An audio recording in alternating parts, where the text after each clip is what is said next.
Ladies and gentlemen, we are live. My name is Dr. Sam Dubé, a.k.a. Super Sam Dubé, professional strength coach, coming to you here live from Oakfield Rugby Club in beautiful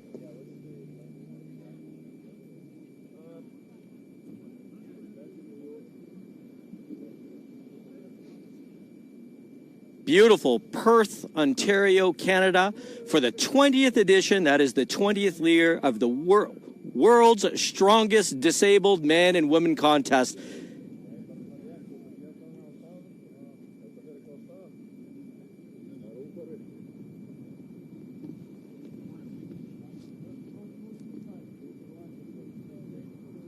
Sheldon was, keep going? Coming to you live from Oakfield Rugby Club here in beautiful Perth, Ontario, Canada for the 20th edition. That is the 20th year of the world's strongest disabled man and woman contest, now part of the Magnus Classic Strongman Series. This is brought to you by Town and Country Chrysler in Smith Falls, just adjacent to Perth. So this is June 17th, 2022, and we've brought together the strongest disabled athletes in the world right here in Perth. This contest is the brainchild of Tony Vanderberg, currently, who is also celebrating his birthday today. Happy birthday, Tony. And, of course, Magnus Ver Magnusson, the four-time world's strongest man and arguably the greatest modern legend in the sport of strongman. And Magnus is here with us today, direct from Iceland with his crew, and we're going to put on a fantastic show here for you today. We are streaming live on magnusclassic.com as well as on YouTube, TuffWraps.com. That's T-U-F-F, TuffWraps, excuse me, TuffWraps.com. That's on YouTube, or magnusclassic.com. So we're going to be presenting 3 events for you today. We have 4 different classes of ability with these athletes. We have 2 seated classes and 2 standing classes. Which class the athlete belongs in was predetermined based on their abilities. And so we're going to explain a little bit of that along the way. The first event of the day is the axle deadlift. We'll be running seated and standing athletes concurrently, and we'll be announcing the poundages and the names of the athletes shortly. So if you look behind me here, you can see the venue. The pink shirts, such as myself, are the staff and crew, and the athletes you can see sitting in the distance. It is a sunny day. I do want to remind our viewers that we did have a tornado warning yesterday, and we've just come out of a very, very severe, albeit short storm a few weeks ago that caused almost 2 weeks of blackout in the national capital area here in Ontario. And so we're playing it by ear with the weather today, and it looks like Mother Nature is cooperating with us, although that could change at any time for anyone that's been involved in a tornado, anyone who knows. So I'm going to go over here for a moment and just talk with Magnus Ver Magnusson, 4 times world's strongest man, here to be our chief official for the show. Magnus. We are live, Magnus. I'm just coming to get a few words from you. Thank you, Bruno. Sorry to bother you. Magnus, do you have a few comments for our live feed, our live crowd? Well, of course. These are amazing athletes, and some of the weights that they can move are beyond belief. And, I understand, like, they're doing a seated deadlift. A seated deadlift is, some athletes don't even have any working in the legs, and the world record stands now in 605 kilos. 605 kilos, so that's well over 1,300 pounds, ladies and gentlemen. Like I said, it's amazing to see these athletes. I always look at it like this is like strength athletics for strength athletes, and to watch these athletes basically step up from their disabilities and to be able to do the things that an able-bodied athlete can do is just amazing. So I'm looking forward to the show. We all are, Magnus. Now, can I just ask you personally, what motivated you to spearhead this initiative for inclusivity among people of differing physical abilities? Well, it was actually a good friend of mine, a longtime friend of mine, Arnar Jónsson, that started the whole disabled strongman because he was a coach for for the disabled as a powerlifting coach, strength coach, in a certain gym there. And he started taking them outside and giving them, having them pull his car and just try it out. And then I got involved with it with him, and this is the results of that. And it's 20 years exactly this year since the World's Strongest Disabled Man was founded. It's incredible what you're doing here, Magnus. Making the sport of strength athletics so inclusive, and everyone can benefit from strength training, and I think evidence of that is clear around us today. Oh, definitely, definitely. A lot of these athletes, they've some of them have depression and all sorts of things, and they've come to me and to my friend Arnar, and they've been so thankful because this has given them a meaning in life, a purpose. Absolutely, and that's wonderful. A sense of purpose is so important in life. Well, I've been in this sport for a very long time, and I believe, to be in a sport is not about just taking everything from the sport, it's to give it back to it. Well, you definitely are doing that, Magnus. Now, one more point here is the pink shirt. I just want to remind our viewers of the story of the pink shirt. So when you won your inaugural World's Strongest Man back in, I guess it was 92, was it? Was it 91? 91. I remember that on television, actually. And you were the first reserve athlete in history to actually win the World's Strongest Man contest. Well, you're absolutely right. I was a reserve, and I got invited like on the last minute because my countryman John Paul Sigmarsson tore a bicep, and he was out. So I stepped in his place, and not to my surprise, but to many other people's surprise, I won it first time I entered. And what color shirt were you wearing? The pink. And hence, ladies and gentlemen, the significance of the pink shirt today. So I also want to mention that you were the first of a new breed of strength athlete. I remember back then in the early 90s, fast as lightning, 290 pounds of solid steel and sex appeal, right? And you went in there, beautiful technique, absolutely fearless. Can you tell us a little bit about what you were feeling back then? Well, pretty much. I've always believed that I can do anything. I could pull anything. Nothing has scared me in that way. I believed I can do it, and I was able to do it. And I've pulled the biggest ship in the harbors. I've pulled the biggest trains, biggest trucks, biggest dump truck in the world. Those are some big things, but I always believed I could do it. Well, you certainly proved to the world that you could. So on behalf of myself and everyone here and our viewers, I want to thank you for bringing the world's strongest disabled man to the world. Well, thank you, and it's a pleasure being here. All right, we're going to take a quick break for obvious technical reasons, and we'll be right back. Thank you so much, and don't go away.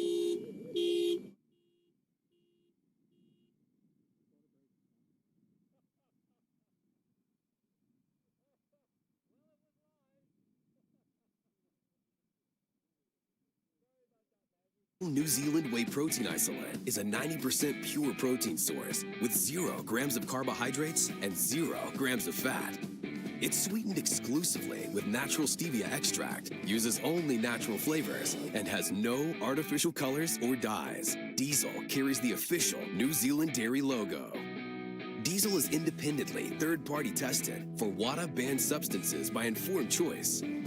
Diesel, everything a protein should be.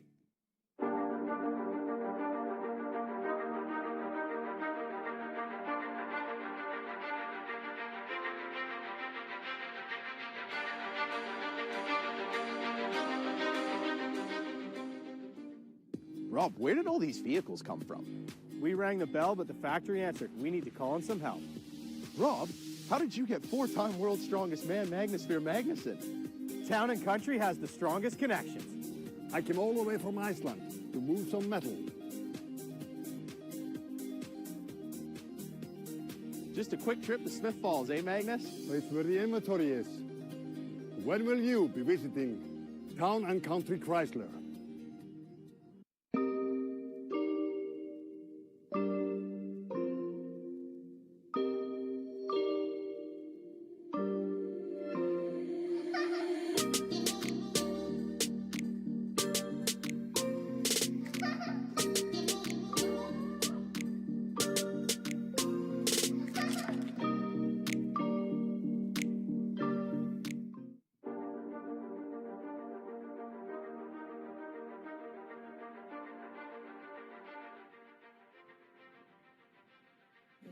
Yes, standing by. Standing by. Okay, Sam Dubé back here for the world's strongest disabled man in beautiful Perth, Ontario, Canada. Thanks for joining us live, June 17th, 2022. We have our first two athletes, Haley Quinn in the standing divisions and Alfie Wright in the seated divisions. Haley from the United Kingdom as well as Alfie.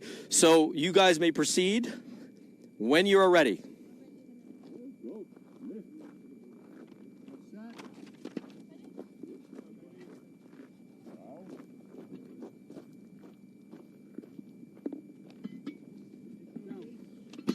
So, ladies and gentlemen, what you're seeing here is a rising bar axle deadlift, seated and standing classes simultaneously. I'll give you more detail on what the classes consist of in a moment. You can see that straps are allowed. The axles are approximately 2 inches in diameter. They're standard. The axles weigh, I believe, 50 kilos unloaded. So we're loading up the axles right now. The bar weight is increasing. So what you're seeing is more of a demonstration of rest pause strength. So these are single repetitions, and they don't have a time limit, but they're allowing the athletes to breathe in between attempts. And as long as they get the repetition, then they increase the weight by 20 kilograms on each side. So I'll have a poundage there for you. I'm sorry, we wanted to get going here, and I'll have a poundage there for you for Haley's attempts and Alfie's attempts momentarily. What was the max attempt there for? 120 on the standing side. And 120. Yep. So that was 120 kilograms for Haley, yep, and 140 seated for Alfie. Okay. So our next competitors, I will have that information for you in a moment, ladies and gentlemen. Thanks for bearing with us while we work out the presentation details. Rebecca Slater, standing class 1, and Thomas Quaznaza of seated class 2, men. So they can go up when they want to. So we have 4 classes. We have 2 standing classes and we have 2 seated classes. In the seating class, seated 1 class consists of any athlete that is missing a leg above the knee or paralyzed from the waist down, but basically the upper body is unaffected and largely functional. An example of a seated class 1 athlete would be the current seated deadlift world record holder, Martin Tai. Seated class 2 consists of athletes largely with more neurological issues, more systemic issues, such as cerebral palsy or issues that would cause neurological issues, spina bifida. Their muscles do not hypertrophy in the way that they would in a typical able-bodied person. And we have some seated class 2 athletes among the men. The standing classes, standing class 1 usually consists of an athlete who has only one functional upper limb, so one arm that functions. They are allowed a shoulder harness to hang onto the bar. I do believe they also have the option to lift one-handed, and a strap to reinforce grip is allowed. Standing class 1, the 2 arms and 2 legs, they can mobilize. The 2 arms and 2 legs are largely functional, but they can have some nerve damage or, for instance, another disability such as ataxia. So we have Thomas Quaznaza, I believe. I always mispronounce his name, and for that I am ashamed. You can see him maneuvering himself into position.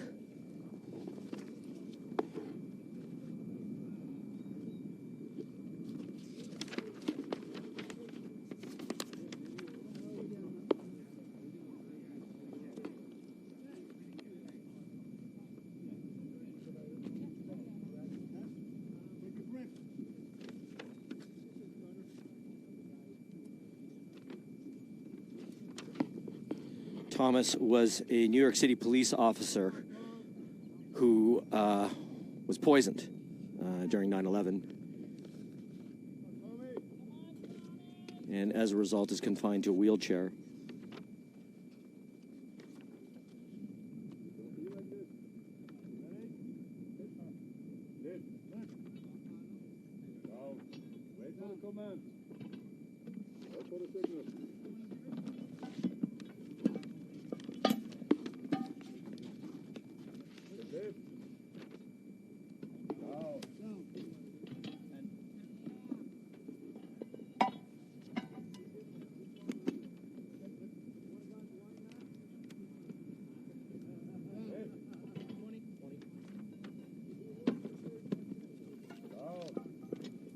So you can see the bar weight is going up rapidly here.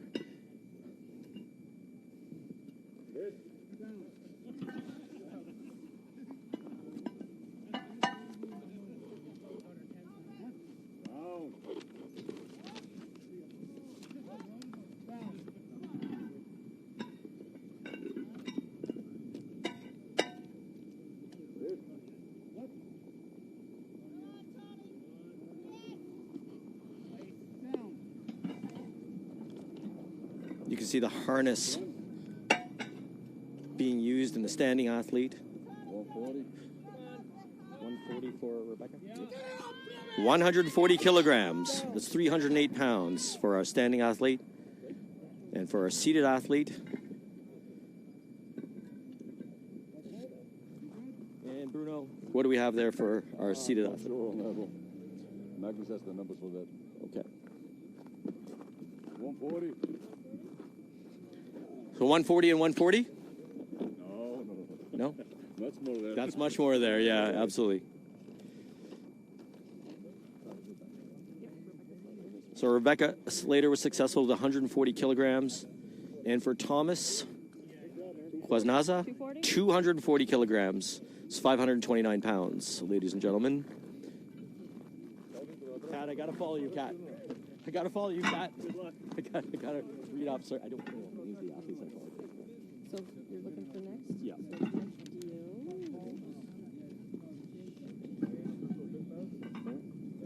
Mike Deal will be up next for men's standing class 2, and Peter Lynette, men's seated class 2. Those are our next competitors. Thank you, Kat.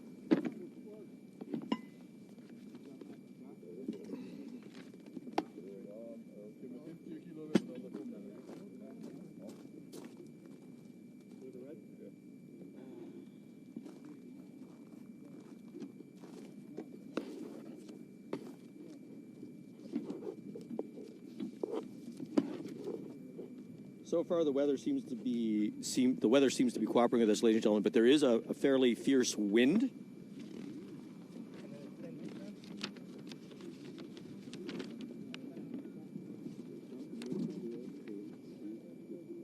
So Mike Deal is from Middleton, USA. He was a firefighter and lost his right arm in a work accident when his arm was actually shorn off by a fire truck that was backing up, and they tried their best to save the arm, and it was a long ordeal, and eventually Mike just told them to amputate because the arm did not have function.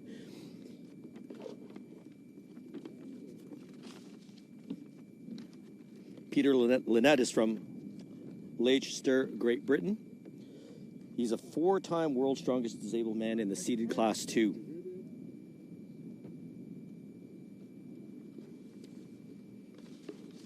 So, ladies and gentlemen, if you watch carefully here, you can see Mike Deal strapping into a shoulder harness to compensate for the lack of his right arm.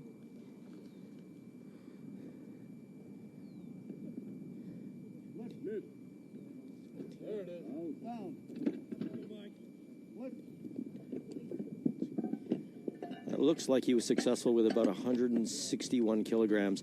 Looks like it's about 181 now. I'm just counting myself here. Peter, I apologize for us not calling out the weights. You can see what it takes to do a seated deadlift, how challenging that is, because the seated class 2 athletes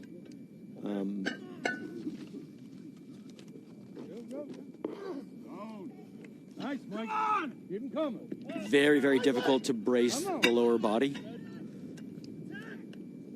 Mike Deal is still going strong. Come on, man. Nice.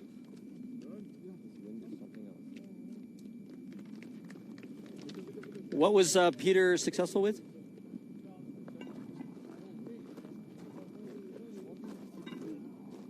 $160 kilograms for Peter Lynette of Great Britain. That's 353 pounds. And for Mike Deal, 220, that's 485 pounds. And when you realize that the right side of his upper body had to be strapped to the bar,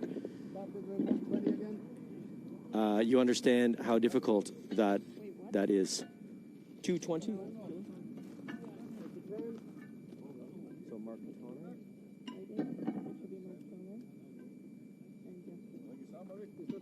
Mark Toner standing class 2, Jeff King seated class 2. So next up we have Mark Tonner standing class 2 and Jeff King seated class 2.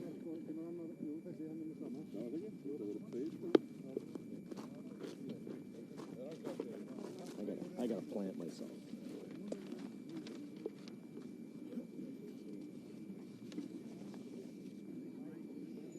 Mark Tonner hails from Catterick in the UK. He suffered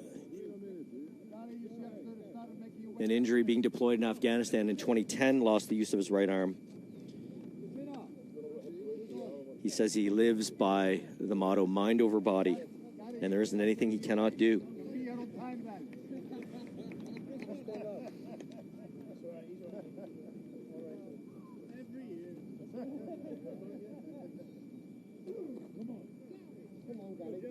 He's a former Britain's strongest disabled man champion. Jeff King hails not far from here. Well, in terms of UK mileage, it is far from here because he's from Hamilton, Ontario.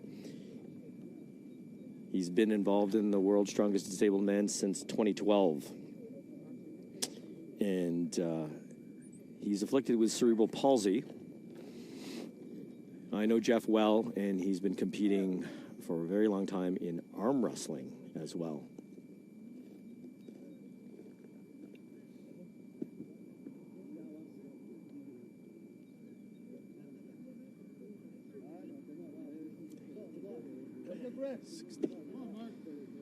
Getting some ammonium salts, smelling salts to prepare for the big single lifts here.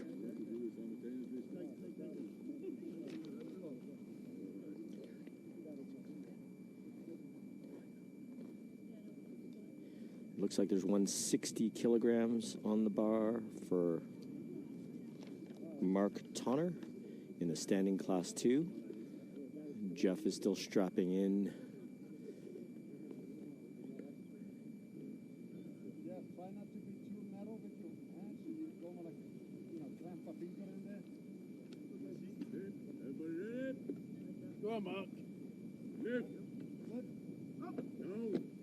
Very easy lift for Mark Tonner. They're adding 20 kilos. Looks like it's going up to 180. Jeff was successful with his first lift.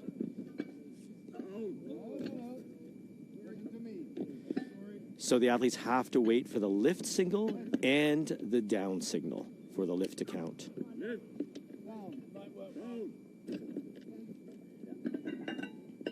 Mark is just burning through these single repetitions.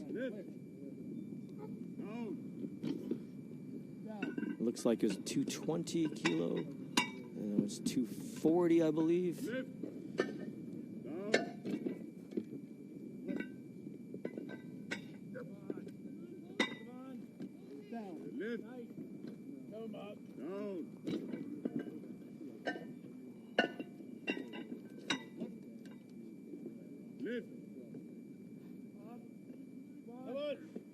Wow, what an effort on the part of Mark.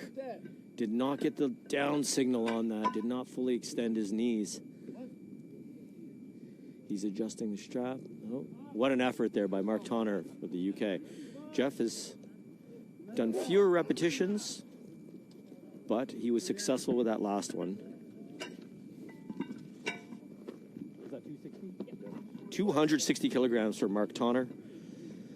573 pounds. Straighten out more. Lock out. Lock it out. Didn't quite lock out.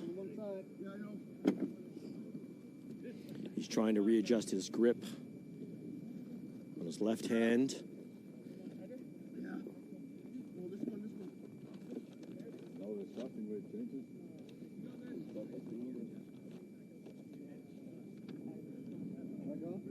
And this is why there's no strict time limit on performing the repetition, because of the readjustments that are often required that are unique to each athlete. What an effort there.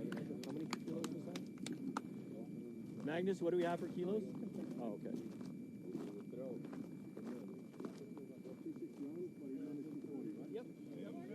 240. 240 kilograms. 529 pounds for Jeff King. Sorry to bother you, Kat. This one?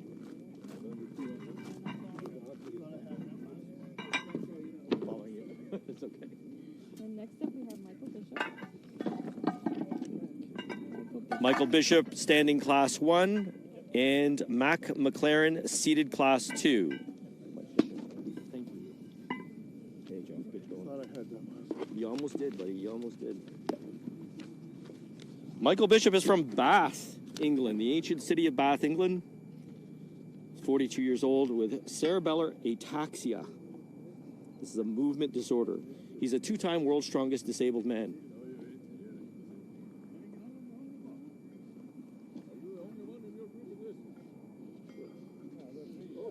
Mac McLaren hails from Gillingham, England.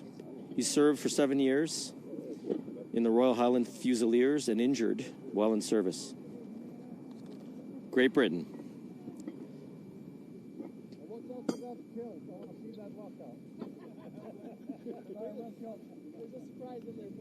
He's a 2-time Britain's strongest disabled man champion. And the 2021 World's Strongest Disabled Man champion. Mac McLaren is in the kilt in the seated division. Michael Bishop is in the standing division.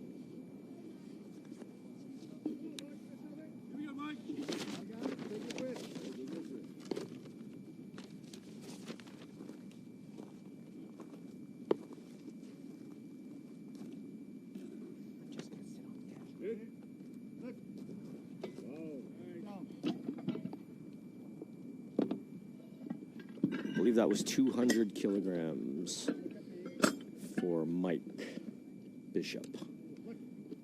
I believe that was 140 kilograms for Mac McLaren.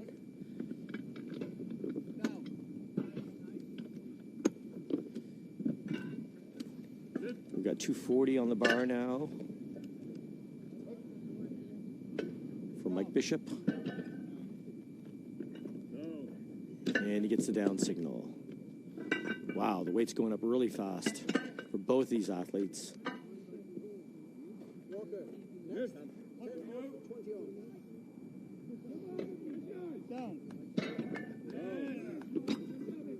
I think that was 200 kilos for Mac. 220. Wow, we're going to have to get a read on that.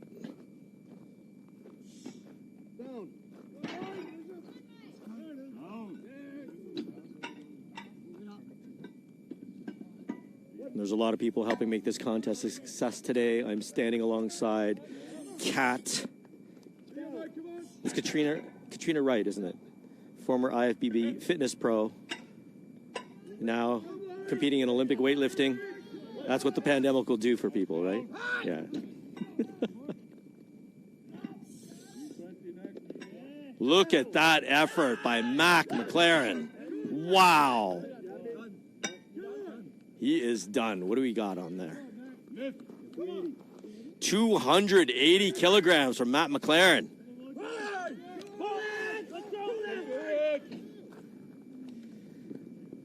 What is that, 617?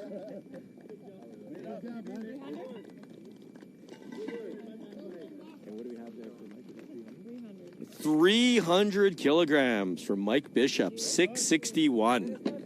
Wow. Now you will notice that in the standing division, the plates are on, they're slightly elevated. Yes, it does make a difference. Range of motion is a big factor in the deadlift, but this was standardized a long time ago for the athletes. And using the axle, using a thicker bar than a typical powerlifting bar, pulls the weight further from the center of mass. It makes it a more difficult lift for most people. The ones that notice it the least are the ones that very short torsos or very, very strong lower backs, or both. So we do our best to standardize these events. Conceivably, we could have more classes, but the 4 classes are challenging enough to manage, as is categorizing the athletes, which is done as fairly as possible. The whole point is to be inclusive and objective as best as we can so that the athletes can be competitive on as level a playing field as we can create.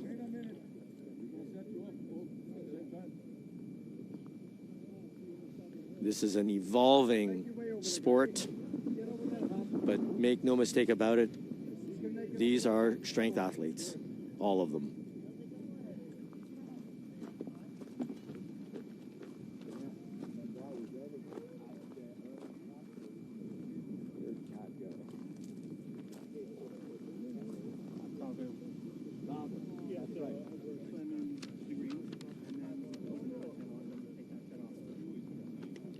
Davis Humphrey in the men's standing from Swansea, Wales.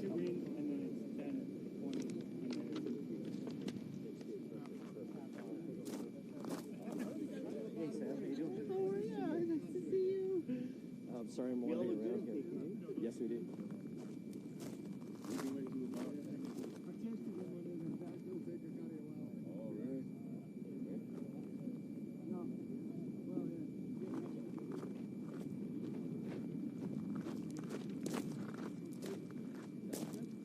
So you can see the base weight for the seated athletes is 120 kilograms.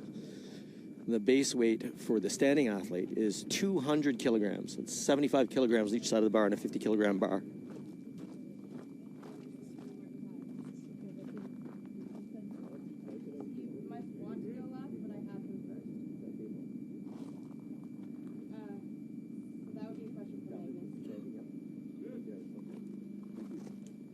So we have Davis and Gary.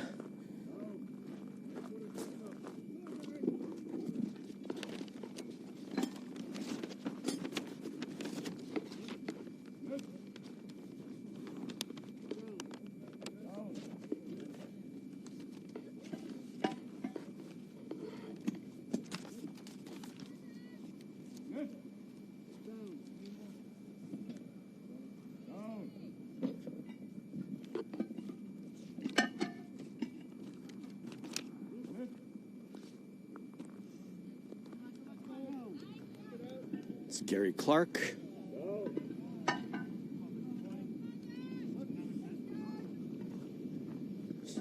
So just so the viewers know, the small silver plates are 10 kilograms apiece. The green plates are 10 kilograms apiece. The red plates are 25 kilos apiece. The larger silver plates are 20 kilograms apiece. And Gary's successful.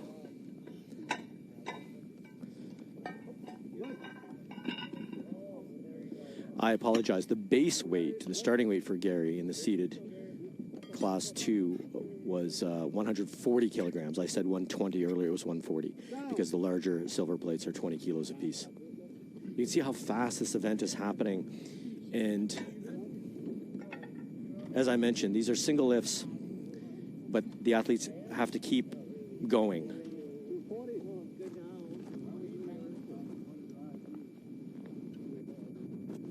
Hey, how you doing? Good to see you, man. You look good in pink.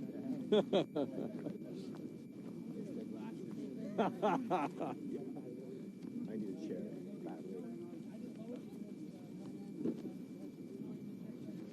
You guys mind? Can I steal a chair? Yeah. Because I'm blowing all over the place here, and I gotta like pin all this stuff down. Thanks a lot. Great lifting there, Mike. Well done, Johnny. Yes! Come on!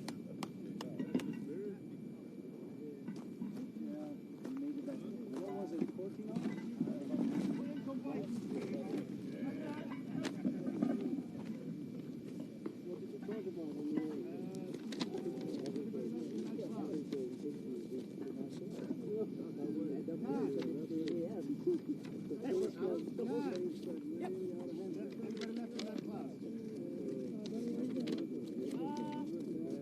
After this? No, so it's the last two head to head and then it's seated.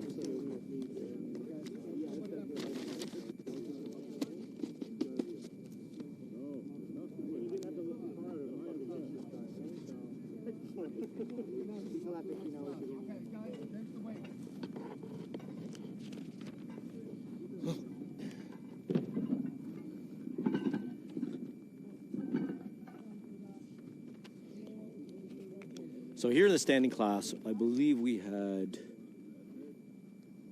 Did Steve go?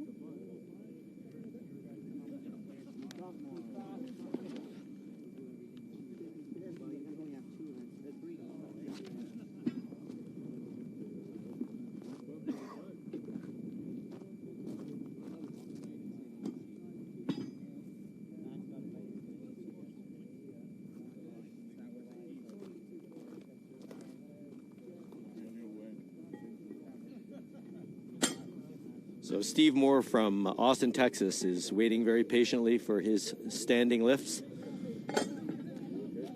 Steve lost his right lower limb from the shin. Okay, that's why we're waiting. Martin Ty is up next in the seated class 1 and Stephen Moore in the standing class 1. Martin Ty, I believe, holds the world record in the seated deadlift. We saw him set that record more than once. He did this also in Smith Falls, I believe, in 2019, and he's done it subsequently, and the record now is 605 kilograms. So you can see these. The bar is starting to look like a red lifesaver roll, and those red plates are 25 kilograms a piece, and so it's a good thing we've got some good technical help here. So they are loading up that bar. These bars are solid. They're not hollow. 50 kilograms a piece.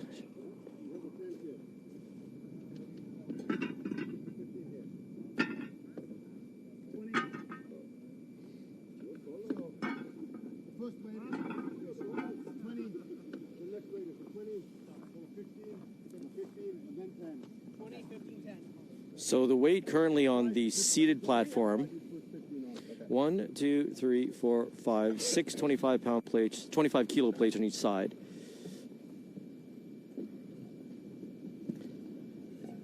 So that's loaded to 350 kilos. So the bar is loaded to 350 kilograms, 771 pounds.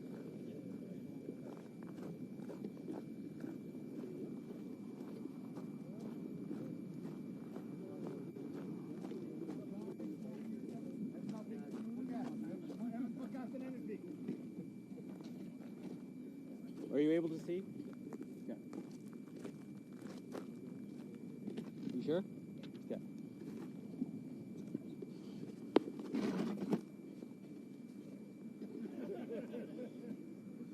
That's okay, he was 5'5" before.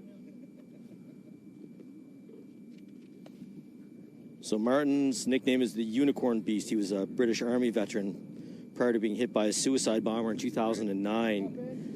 Nerve damage in both legs. Shrapnel throughout his body.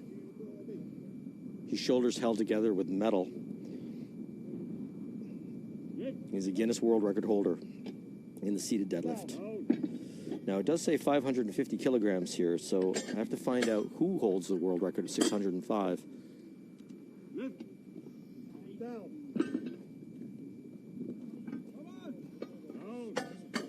So 370, 390, another 440. Is that 430? Kilos. Come on! You're out.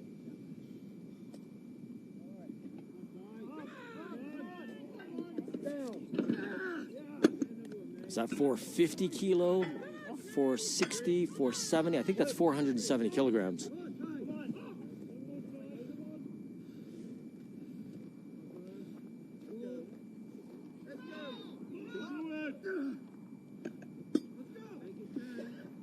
Remember, fatigue is a factor here, doing these single repetitions, rising bar.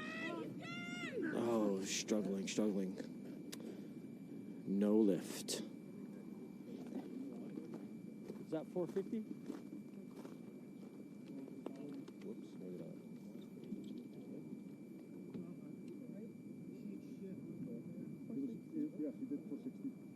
460. Stephen Moore successful at 220 kilos. Apologies, we were paying so much attention to Martin Ty's attempts. 460.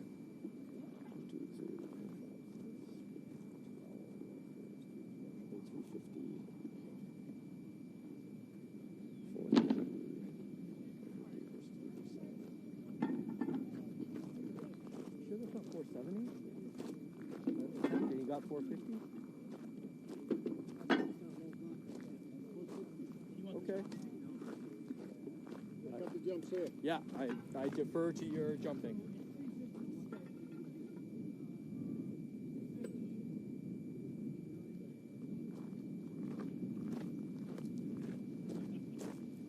Oh, it's because the smaller silver plates, those were 15 kilo. I got you. Okay. 20 kilos and 50 kilos silvers and then 10s. Gotcha. 20, 15s, and 10s. Okay. So apologies, ladies and gentlemen. That was a successful 460 kilogram attempt.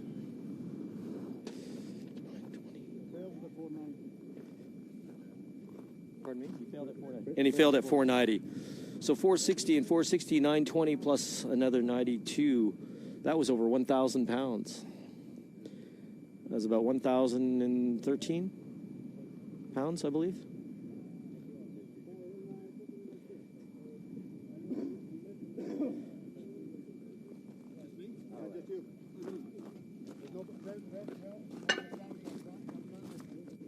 I think I'm going to need to stand next to you more. David Walsh in the seated class 1. And that's it. We're done with our standing athletes. Thank you.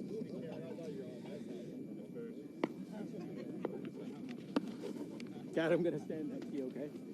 I'm just running back. No, I understand. You have a tough job. I'm going to just sit there. That's okay. All right.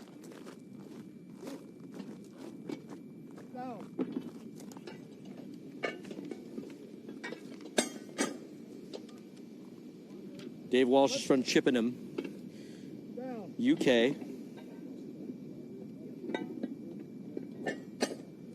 He came second at the World's Strongest Disabled Man in 2021.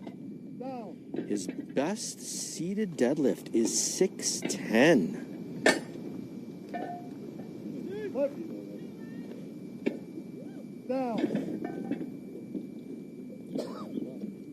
That's kilos, folks. This is an incredible amount of weight to support. And if you ever tried a seated deadlift, the pressure in the lower back is extraordinary.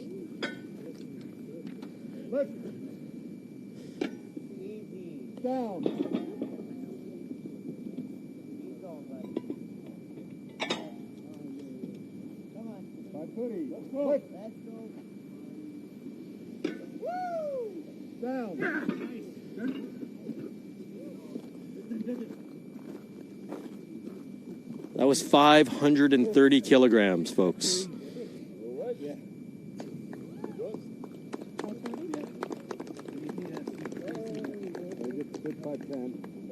It was 510? 530, wasn't it? It rolled off when he dropped it. So he didn't get the lift? So we're just getting a ruling here from head referee Magnus Ver Magnusson.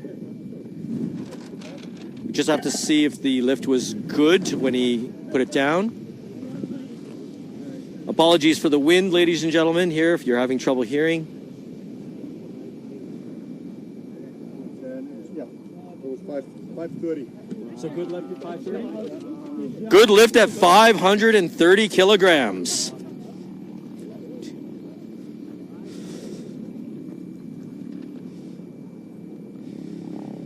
So that's 1102 plus 66. That's what, 1,168 pounds. 1,106. That's a near 1,200 pound seated deadlift. Magnus, does Dave hold the current world record in the seated deadlift? Is that the 605 kilo? Because it says here his best is 610. Well, I thought it was Martin Ty, honestly, but I saw him do 600 in Iceland in November last year, and then Tobias, the German, did 605. okay. So Tobias. But that don't forget though, that's with a deadlift, normal lifting bar. This is with an axle, which makes it way harder. Absolutely, as I mentioned to the lifters. So that 605 was actually done on a regular diameter bar. This event is rising bar axle deadlift. So there's actually two factors that make this more difficult: the rising bar singles, as well as the thickness of the bar, which is much harder on the axles. I mentioned to you before, it pulls the weight away from your center of mass.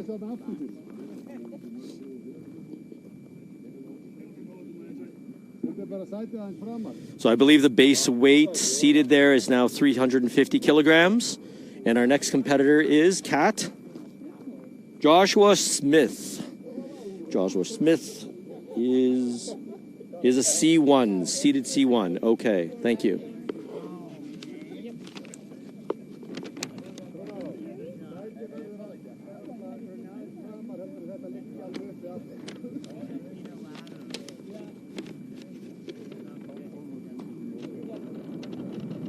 He is the current America's strongest athlete with disabilities, 2022. He's a 40-year childhood cancer survivor and above-the-knee amputee.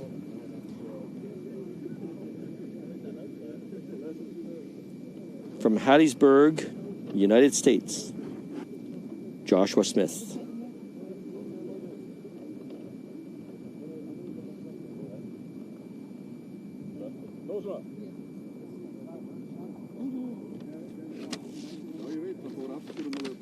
Starting weight is 350 kilograms.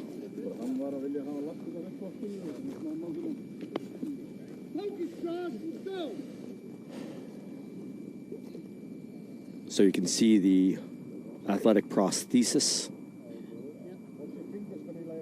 Now, notice his technique. His feet are not on the platform. They're out in front. Shins are actually facing not vertical. They're actually slanted backwards. Wow. And he got the lift. 350. I believe that's 390.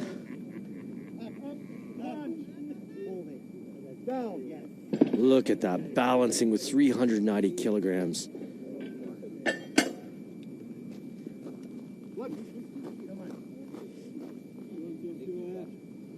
$430.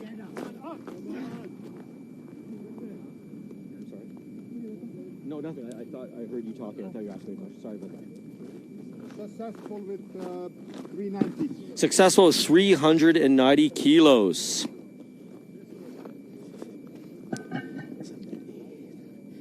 That's 859 pounds, I believe.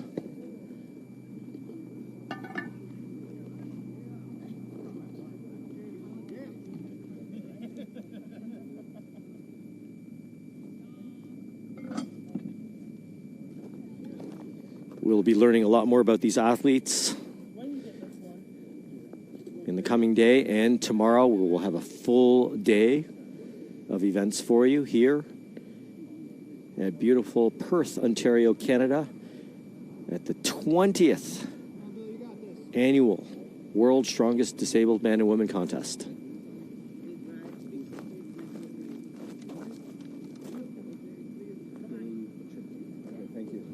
Billy Petrinchik. Oh, will he get another attempt? That's a 350 kilograms starting weight. He's shaking his head, and it looks like he suffered some abdominal discomfort. Oh, that does not help. Did you say heart attack? Hernia. Oh, hernia. Oh, okay. I said you had a heart attack. So, as I mentioned, he had some abdominal discomfort. It's because he has an abdominal hernia. So I believe we're done. So unfortunately, no lift for Billy.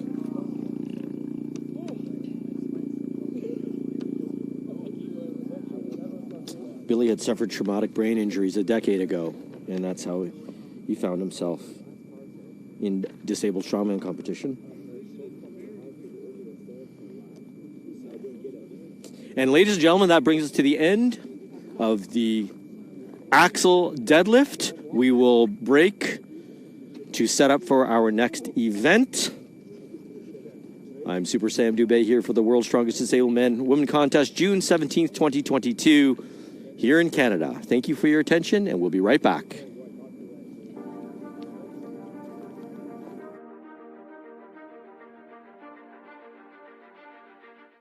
Diesel New Zealand Whey Protein Isolate is a 90% pure protein source with 0 grams of carbohydrates and 0 grams of fat. It's sweetened exclusively with natural stevia extract, uses only natural flavors, and has no artificial colors or dyes. Diesel carries the official New Zealand dairy logo. Diesel is independently third-party tested for WADA-banned substances by informed choice. Diesel, everything a protein should be.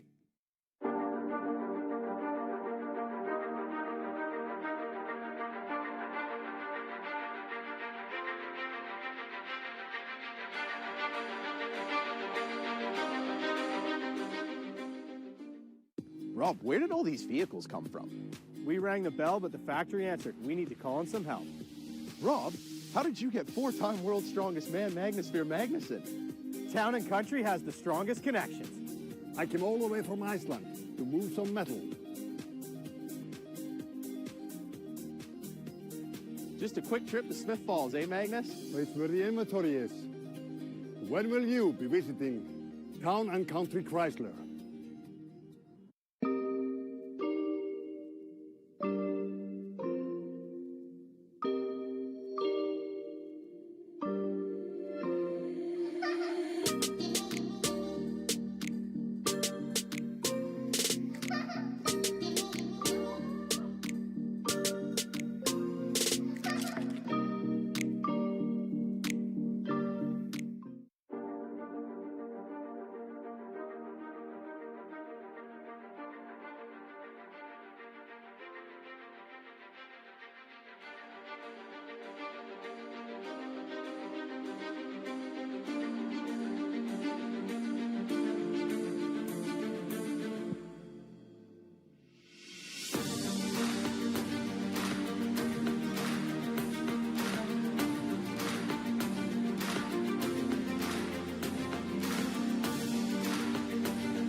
Hi, Super Sam Dubé here with one of our world-class strength athletes here at the World's Strongest Disabled Man in Perth, Ontario, Canada. I'm with Dave Sitting Bull, UK, Walsh from Chippenham, right? UK. That's right, yeah, that's right. I'm from Chippenham, all the way over in the UK.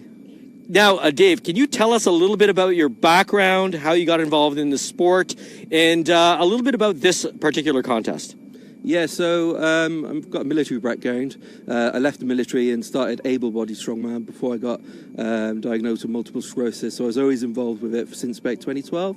But then I was diagnosed with MS in 2014, and it kind of went downhill from there. And I kind of suffered with a bit of mental health and stuff, and et cetera, et cetera. But eventually I found the sport of disabled strongman, and haven't looked back since. Loved it. Love every minute of it.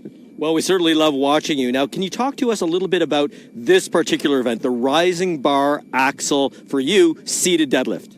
Yes, it's quite a difficult one because once you're in a lower position, it's really hard to breathe. I think you saw me get a bit out of breath at the end. Basically, lift as heavy as you can. And I was quite lucky to get 530 kilos, I think. It's one of my favourite events, a seated deadlift. I've got a 610 able-bodied, a 610 normal bar seated deadlift. So it's a really good event for me. So I was glad I could do well. Yeah, there were two other factors here that made it harder than a regular bar deadlift, and that being the rising bar within the same set and the fact that it was an axle. Can you comment on how that affected you? Oh, yeah, so with the rising bar, you obviously have to wait for the loaders to load, so you're already down there a couple more seconds than you need to be. And as well, the weights are getting heavier after every single rep, so it's not like it's so hard to kind of work out like that. It's something that you don't normally do. You usually have a bit of rest in between getting heavier at the gym, but I really enjoyed it. And sorry, what's the second thing you said? The axle. There's no whip in the bar at all, so all the weights are coming all the way off the ground as much as they can. So you're taking the weight at a longer distance, so it definitely makes it 100 times harder. Yeah, so what Dave was saying, no whip in the bar. These are solid axles, 50 kilograms apiece. Normal deadlift bars actually have a little give to them, and so they actually lift off the ground a little bit. So the range of motion is technically a little shorter, and you can use the alloy of the bar, that little bit of give, to produce a bit of a shorter range of motion. Now, tell us a little bit more about the future events, the ones that you're really, kind of anticipating over the next couple of days. Oh yeah, so it's quite brutal. 6 events. We only usually have 5, so to have 6 is. It's a bit of a game changer for us here, and we've got a brand new event, sandbag to shoulder, which we've never done before, so no one knows how they're going to do it. But we've also got a car pull, which is we're going to pull a Magnus Mobile. You can't get a cooler pull than that. And today we've got the deadlift hold. So it's like whoever holds it the longest wins, and that's just sure grit of who wants it more. And then we've also got the crucifix hold, which is just a horrible event as it is, just holding a weight out there as long as possible. It's just, the body doesn't want to do it, but, we want to do it, so. What they say, that where the mind goes, the body will follow. Now, can you deliver a message to other athletes out there, athletes with varying abilities? What would you tell them, Dave? We didn't all start as world-class professionals. We all started somewhere. We all started with a dream, but we went out and chased that dream. And all of us here today, we're living that dream. So if you're wanting to go on and do something, it doesn't have to be strongman related. If you want to get out there and do something to make you better or to make your life better, then go and do it. Don't let anything stop you. Don't let anyone tell you can't do it, because you can do it. A beautiful message. Love you beyond even the word of strongman. Is there anything you want to deliver to friends or family back home, or anything else you would like to comment on here? Yeah, I know I've got quite a big crowd watching in Chippenham with my daughters and my son Reggie. He'll be quite stoked I said his name on TV. So yeah, just be good for your mum. and make me a cake for when I get back. Cheesecake.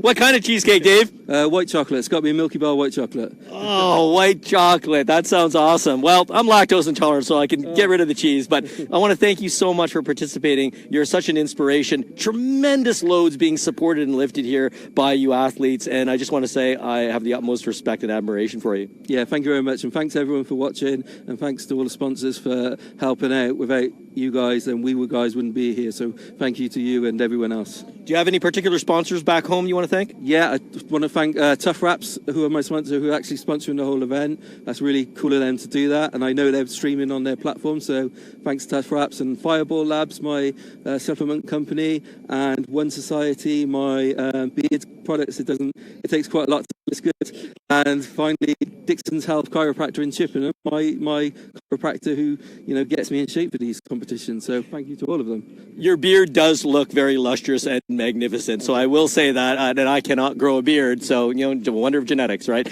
So I want to thank you once again, Dave, and God bless you. And I wish you all the best and stay injury free. Thank you very much. That was wonderful.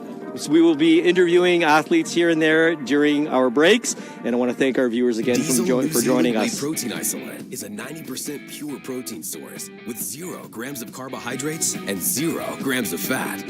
It's sweetened exclusively with natural stevia extract, uses only natural flavors, and has no artificial colors or dyes. Diesel carries the official New Zealand dairy logo. Diesel is independently third-party tested for WADA-banned substances by informed choice. Diesel, everything a protein should be.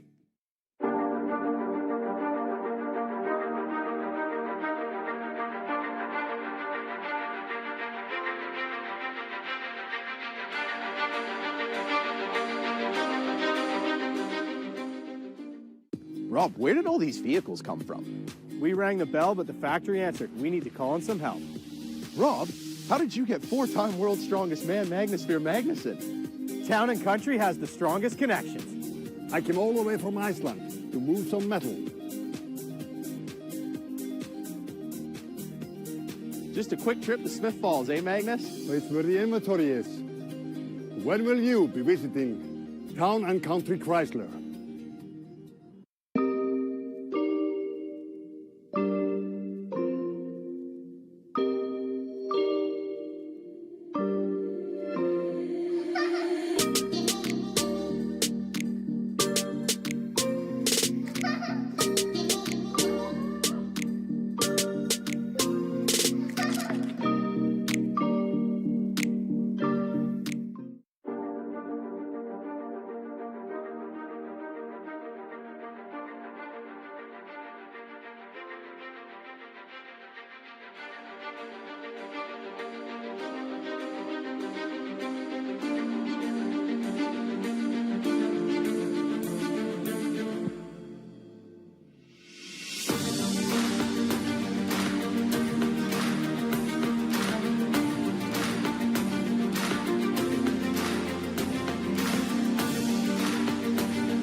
Diesel New Zealand Whey Protein Isolate is a 90% pure protein source with 0 grams of carbohydrates and 0 grams of fat.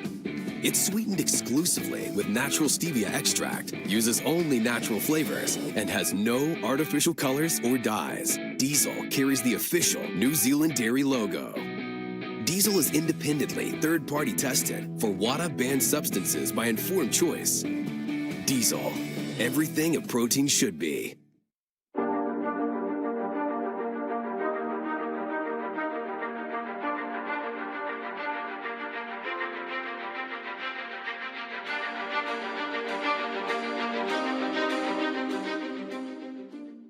Rob, where did all these vehicles come from? We rang the bell, but the factory answered. We need to call in some help. Rob, how did you get 4-time world's strongest man, Magnus Ver Magnusson? Town and Country has the strongest connections. I came all the way from Iceland to move some metal. Just a quick trip to Smith Falls, eh, Magnus? It's where the inventory is. When will you be visiting Town and Country Chrysler?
Okay.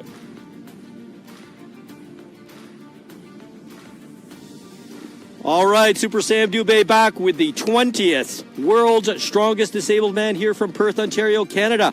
You're joining us during the second event. No, we haven't started it yet. This is the second event of the day. And it is a combination crucifix and super yoke. So what I mean by that is we've got the crucifix for the seated athletes, class 1 and 2, and the super yoke for the standing class 1 and 2 athletes. So if you look behind me here, we're about to start with Alfie Wright from Great Britain. She's going to be holding, I believe, 6 kilograms in each hand, palms up at shoulder level to hold as long as possible. Are we ready?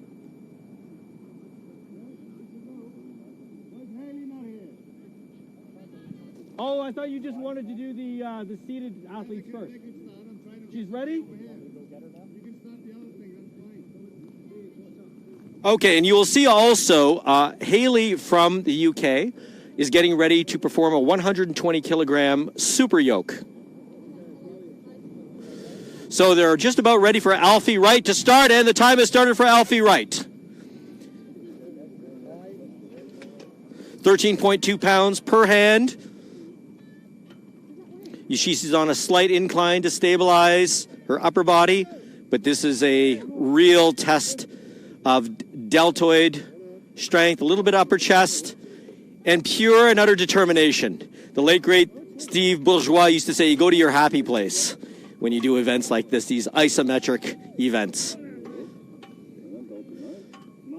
Iso means same, metric means distance, and so these events are static events, meaning that you're not moving, and you can see the determination in her face. Alfie Wright from the UK, Britain's strongest disabled woman.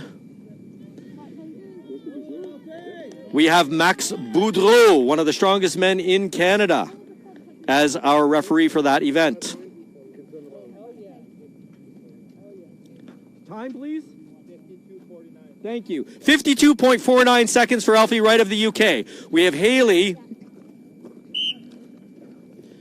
20-meter super yoke, 10 by 10, 264 pounds.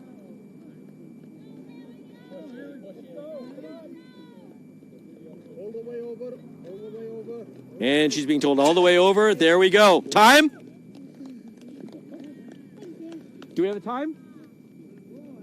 1666. 1666, a somewhat not auspicious number. However, that is the time to beat in Haley's class.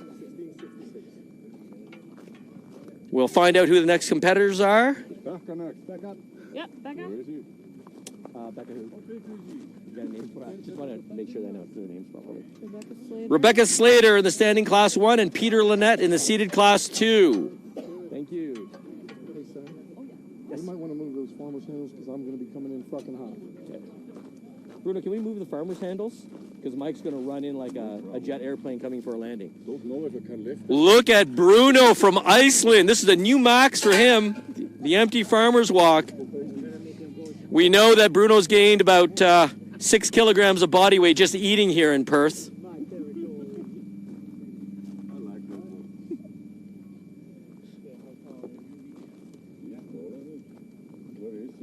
So Peter Lynette is up next for the crucifix in the seated class 2, making his way to the platform.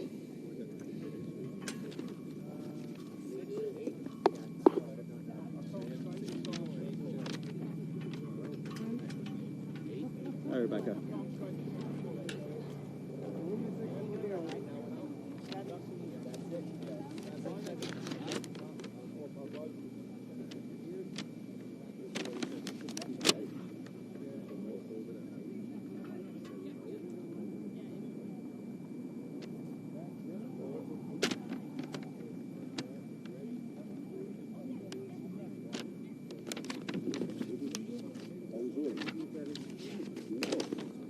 Rebecca Slater is Britain's strongest disabled woman in 2021.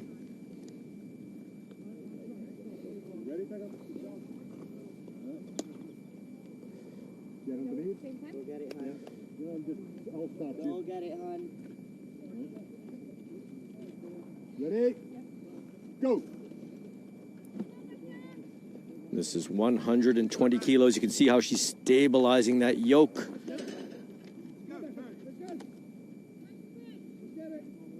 There you go. There you go. Come on, let's go. Hold on, Come over. on. Hold on, over. There you go. That's well done.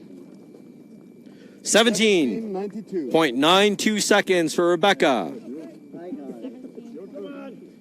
And the crucifix for Peter Lynette is well underway. 8 kilograms per hand. Just under 18 pounds per hand for time. Palms facing up. Max Boudreau, one of Canada's strongest, one of the world's strongest men, in fact, officiating in the crucifix.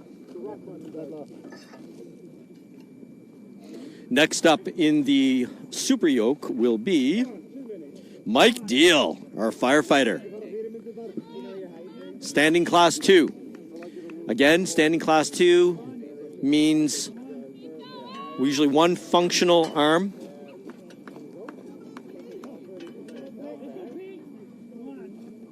Standing class 1 usually involves neurological issues or challenges. Wow, Peter is going strong here. Look at this. What an effort. What an iron will. 1 minute 53.98 seconds, just under a minute 54 for Peter Lynette, the time to beat men's seated class 2. Congratulations, Peter.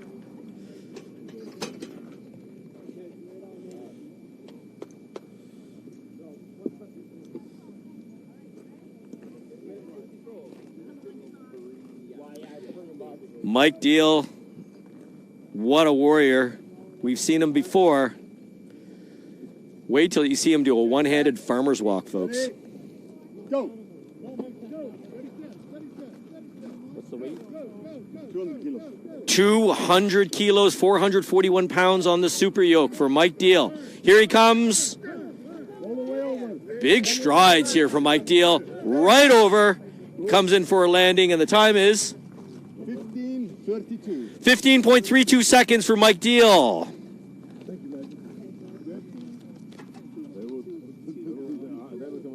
Men's class 2, time to beat. Thomas Quaznaza.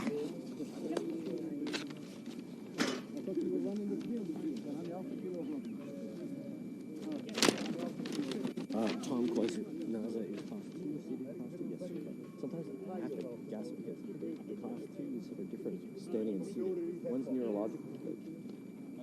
Okay. And who's up for the thing? Thank you. Mark Tonner, men's standing class 2 for the super yoke, 200 kilograms. And we have Thomas Kwasnaza for the men's seated class 2 crucifix.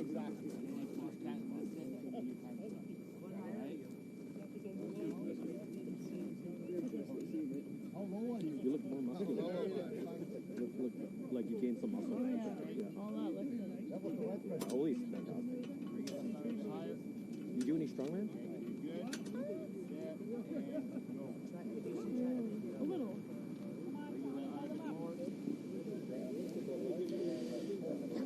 So Tom is well on his way in the crucifix, accompanied here by his wife, partner Annette.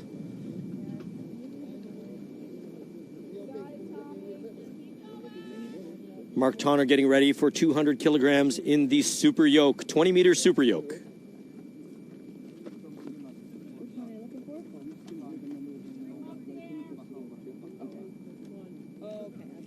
Tom going strong here. You can imagine the athletes all have their own strategies.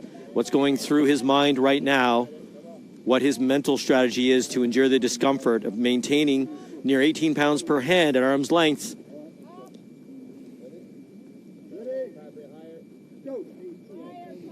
And Mark Tonner's on his way. Very fast. He's getting some assistance to strap into the yoke to compensate for the lack of function. It is over the line. He did make it over the line. That yoke has to cross the line completely, and he made it. Congratulations, Mark. Thank you. Thank you very much. You too have a magnificent beard. That's said out of jealousy, by the way. Congratulations, Bruno. New max, Bruno. Good job. What do we have? Do we have a time here for 18.56 seconds for Mark Tonner on the men's class 2 super yoke? And for Tom, what was the time, Max? 1 minute 13.18 seconds. 1:13.18 for Tom Kwasnaza, men's class 2 seated.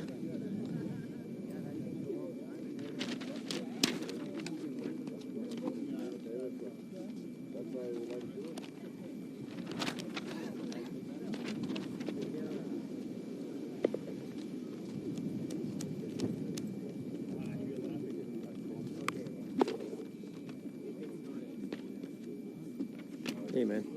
Good luck. So it looks like Steve Moore from Austin, Texas is up next. Steve was an avid power lifter prior to losing his right foot mid-shin in a motorcycle accident. 32 years old. He's been a personal trainer for 8 years. We had a really nice chat over breakfast. Very knowledgeable young man. Very powerful young man, as you see here, setting up with 441 pounds like it was an empty bar, or in this case, an empty axle.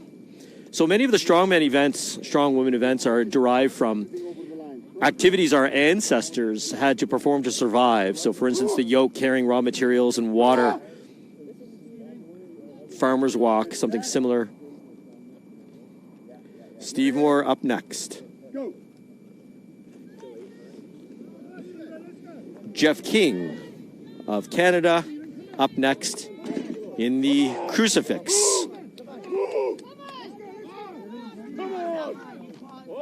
For men's seated 2. Wow, he dumped that yoke with authority. That was authority, Steve. What do you say? Oh, that was fun. Thank you, Steve. Well done. That was fun, he says. What's the time we have there? 18.14 seconds for Steve Moore of Texas. Jeff well on his way in the crucifix here, near 18 pounds per hand. That's 8 kilograms, 17.6 pounds.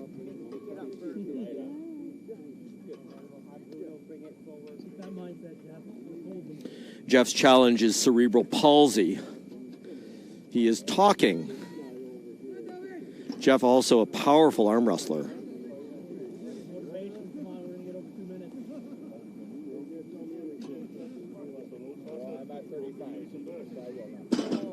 So he's passing 40 seconds now, I believe. Who do you have up next, Kat? Okay,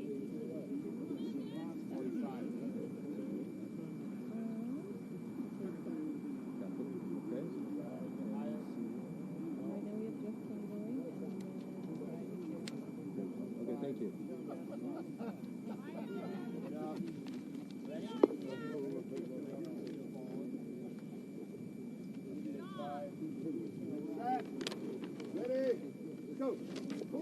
This is David Humphreys from Wales, UK. A Welshman. Very friendly people, outgoing people from Wales. That was very fast. We have a time of 13.35 seconds. That looks like the time to beat, or did Mike Deal beat that? I think Mike. 13.35 seconds for David. 13:35. Jeff is still going strong in the crucifix.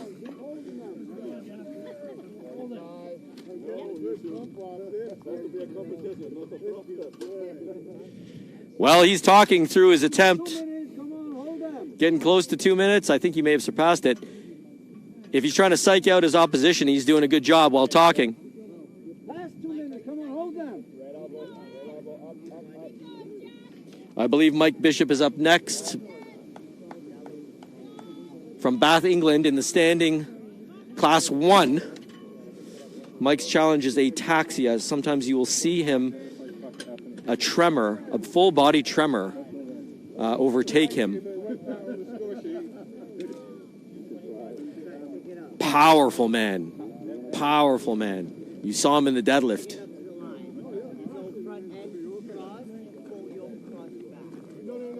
We're getting a time here for Jeff King. 2:21:24. 2:21:24. 2 minutes, 21 seconds. 0.24 for Jeff King in the crucifix.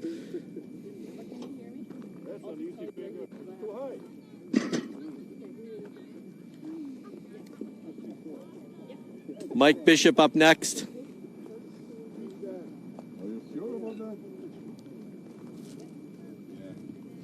Mike, how tall are you? What do you weigh?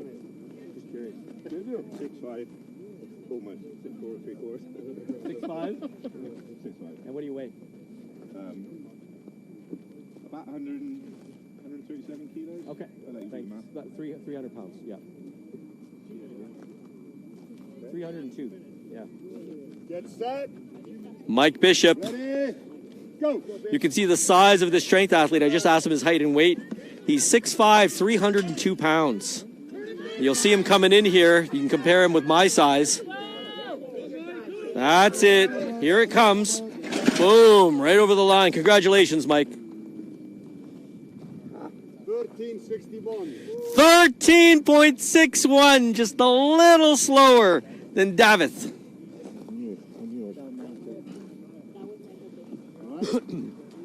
We have Gary Clark up next on the crucifix. Yes.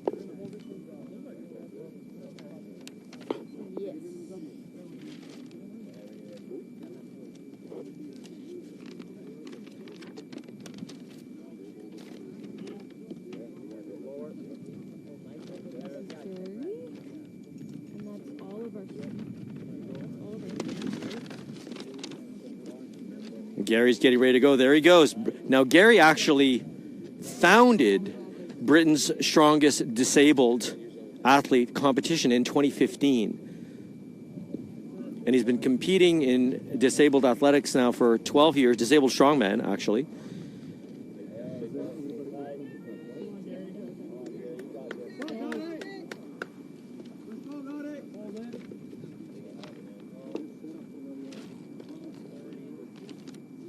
He's a men's seated class 2, which means his challenges have neurological effects. The muscles don't respond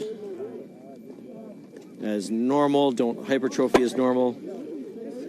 They're unloading the yoke now. I think we have seated athletes remaining and no standing athletes remaining. Another new record for you there, Bruno. Congratulations, 35 kilogram carry. Good job. All that food is serving you well.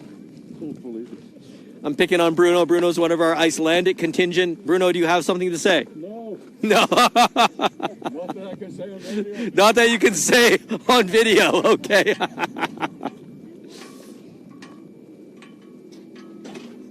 that goes to 50 kilos. So we're still going strong with the men's seated categories in the crucifix.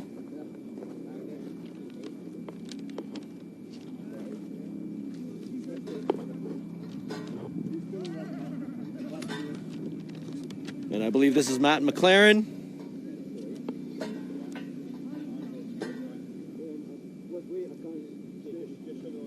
He came in first in his class at the World's Strongest Disabled Man last year. You must love that kilt.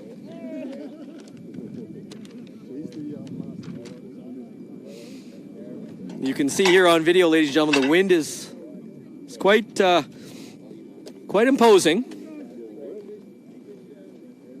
My colleague just lost her hat. It was welded to her head, so the wind is very strong.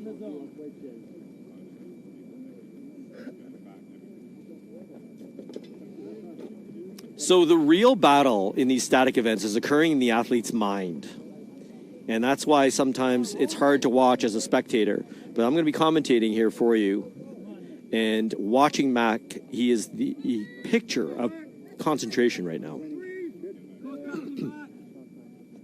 And when you have such strength luminaries as the legend Magnus Ver Magnusson and Max Boudreau watching and assessing your performance, there's an added incentive to do well, especially seeing as Magnus is plugged right into the pantheon of Nordic gods.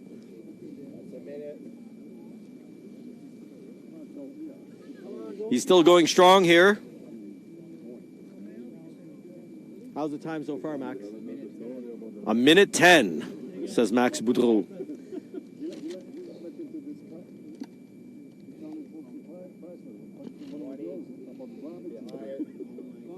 Tartan warriors inscribed on Max lifting shoes.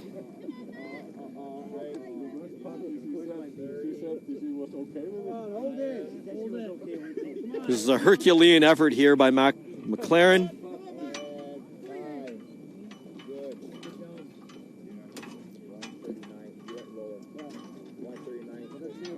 Was that 1:39.45? Thank you, Max. 1 minute, 39 seconds, 0.45 for Mac. Oh, and he has a Canadian flag on one side. And is that the Union Jack on the other? Yep.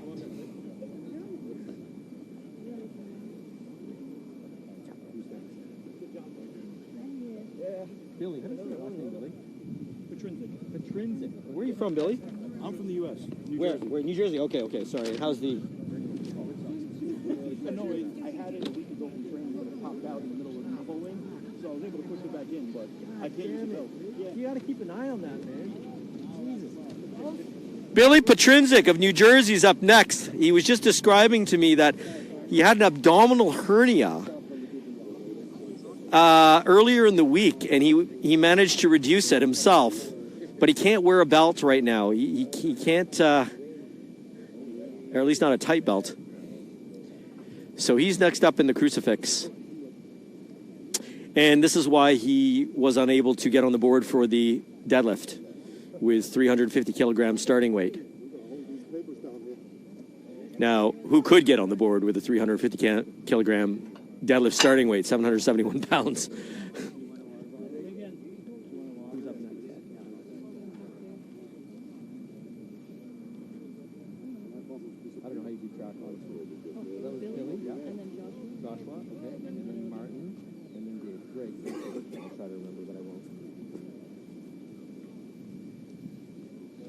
Billy's still going strong.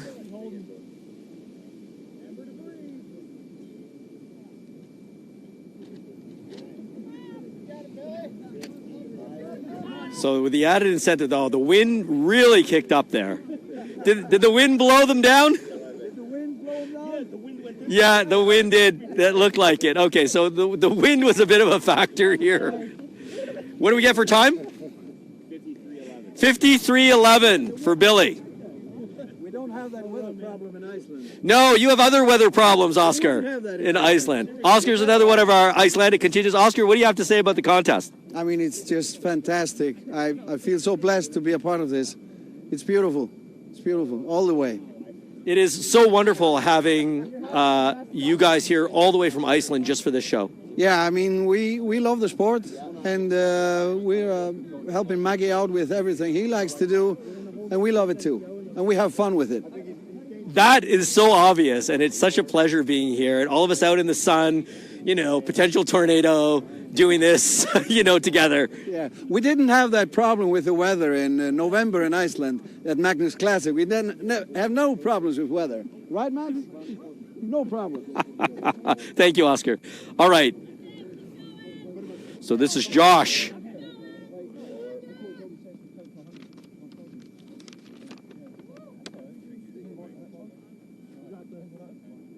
So Josh Smith, yes? Yeah. Come on, breathe. Hold it. Josh going strong right now. Now you'll notice he's got 12 kilograms per hand. So that's nearly 27 pounds per hand. The weight's gone up.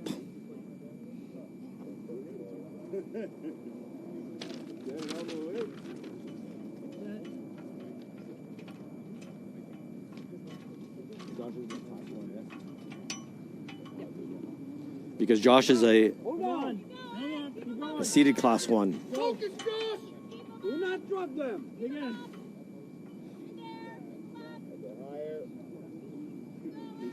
Now you're in my part of the neck of the woods.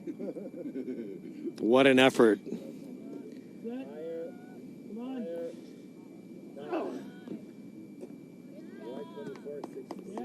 124.66 for Josh.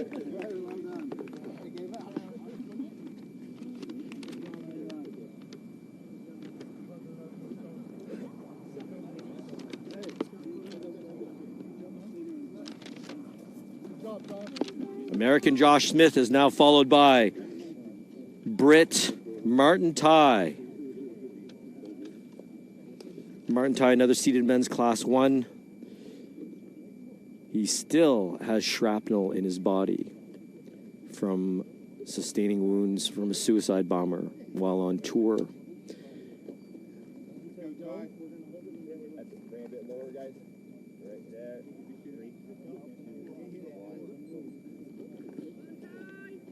Again, 12 kilograms per hand, palms facing up.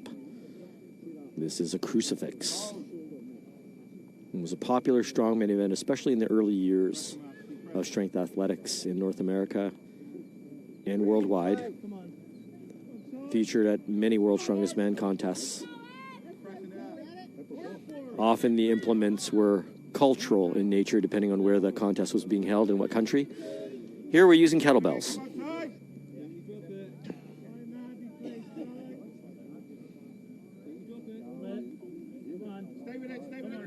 The athletes here, you can hear them in the background encouraging Martin in his effort.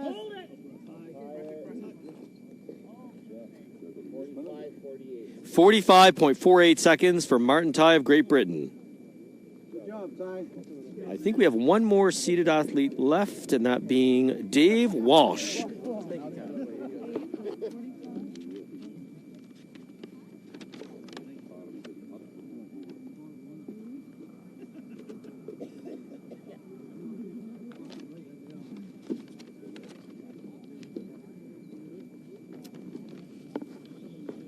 Dave Walsh from Chippenham. You saw an interview I did with Dave earlier on.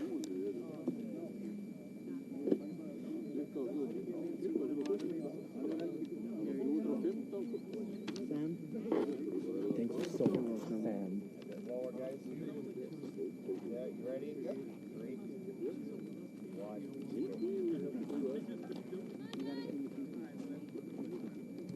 And off he goes. I was just handed a bottle of water by one of Canada's strongest women. Right, Samantha? I said I was just handled a bottle of water by one of Canada's strongest women. Yeah, I guess so. So we're watching Dave here now. What's your opinion of the contest so far, Samantha? This is really, really just inspiring. You know, when you're having a rough day at the gym, well, I think these athletes are quite the reminder that it is, you're unstoppable. Your body is quite possible of unimaginary things, and these athletes are just incredible to watch. It's like no excuse works anymore, right? Exactly, and their dedication is just so incredible. I absolutely enjoy this so much. This is I think our second event, and watching these athletes is truly inspiring. Thank you so much for that, Samantha. All right. And what do we have there? 49-48. 49-48? That's, oh, okay. It was 45-48 for Martin. That's why. Okay. That's why I was so close. So 49-48 for Dave Walsh of the UK. Does that wrap up our event? Do we have another competitor, Katrina? Nope. We're on to the next event. So, ladies and gentlemen, and our viewers out there in virtual land, we're now going to take a break. We're going to be moving on to our third and final event of the day.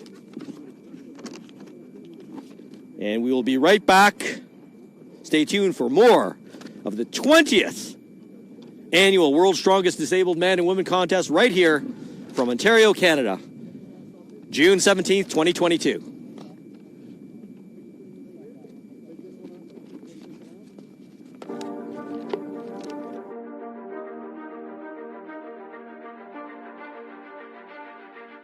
Diesel New Zealand Whey Protein Isolate is a 90% pure protein source with 0 grams of carbohydrates and 0 grams of fat.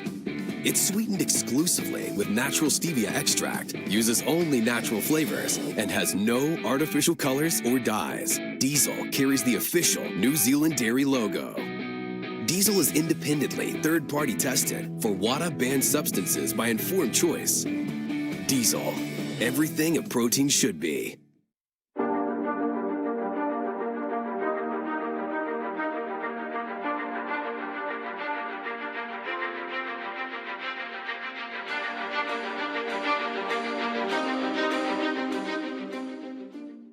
Rob, where did all these vehicles come from?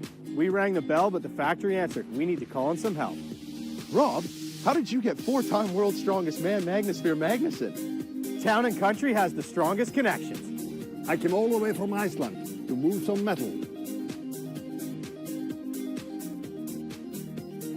Just a quick trip to Smith Falls, eh, Magnus? It's where the inventory is.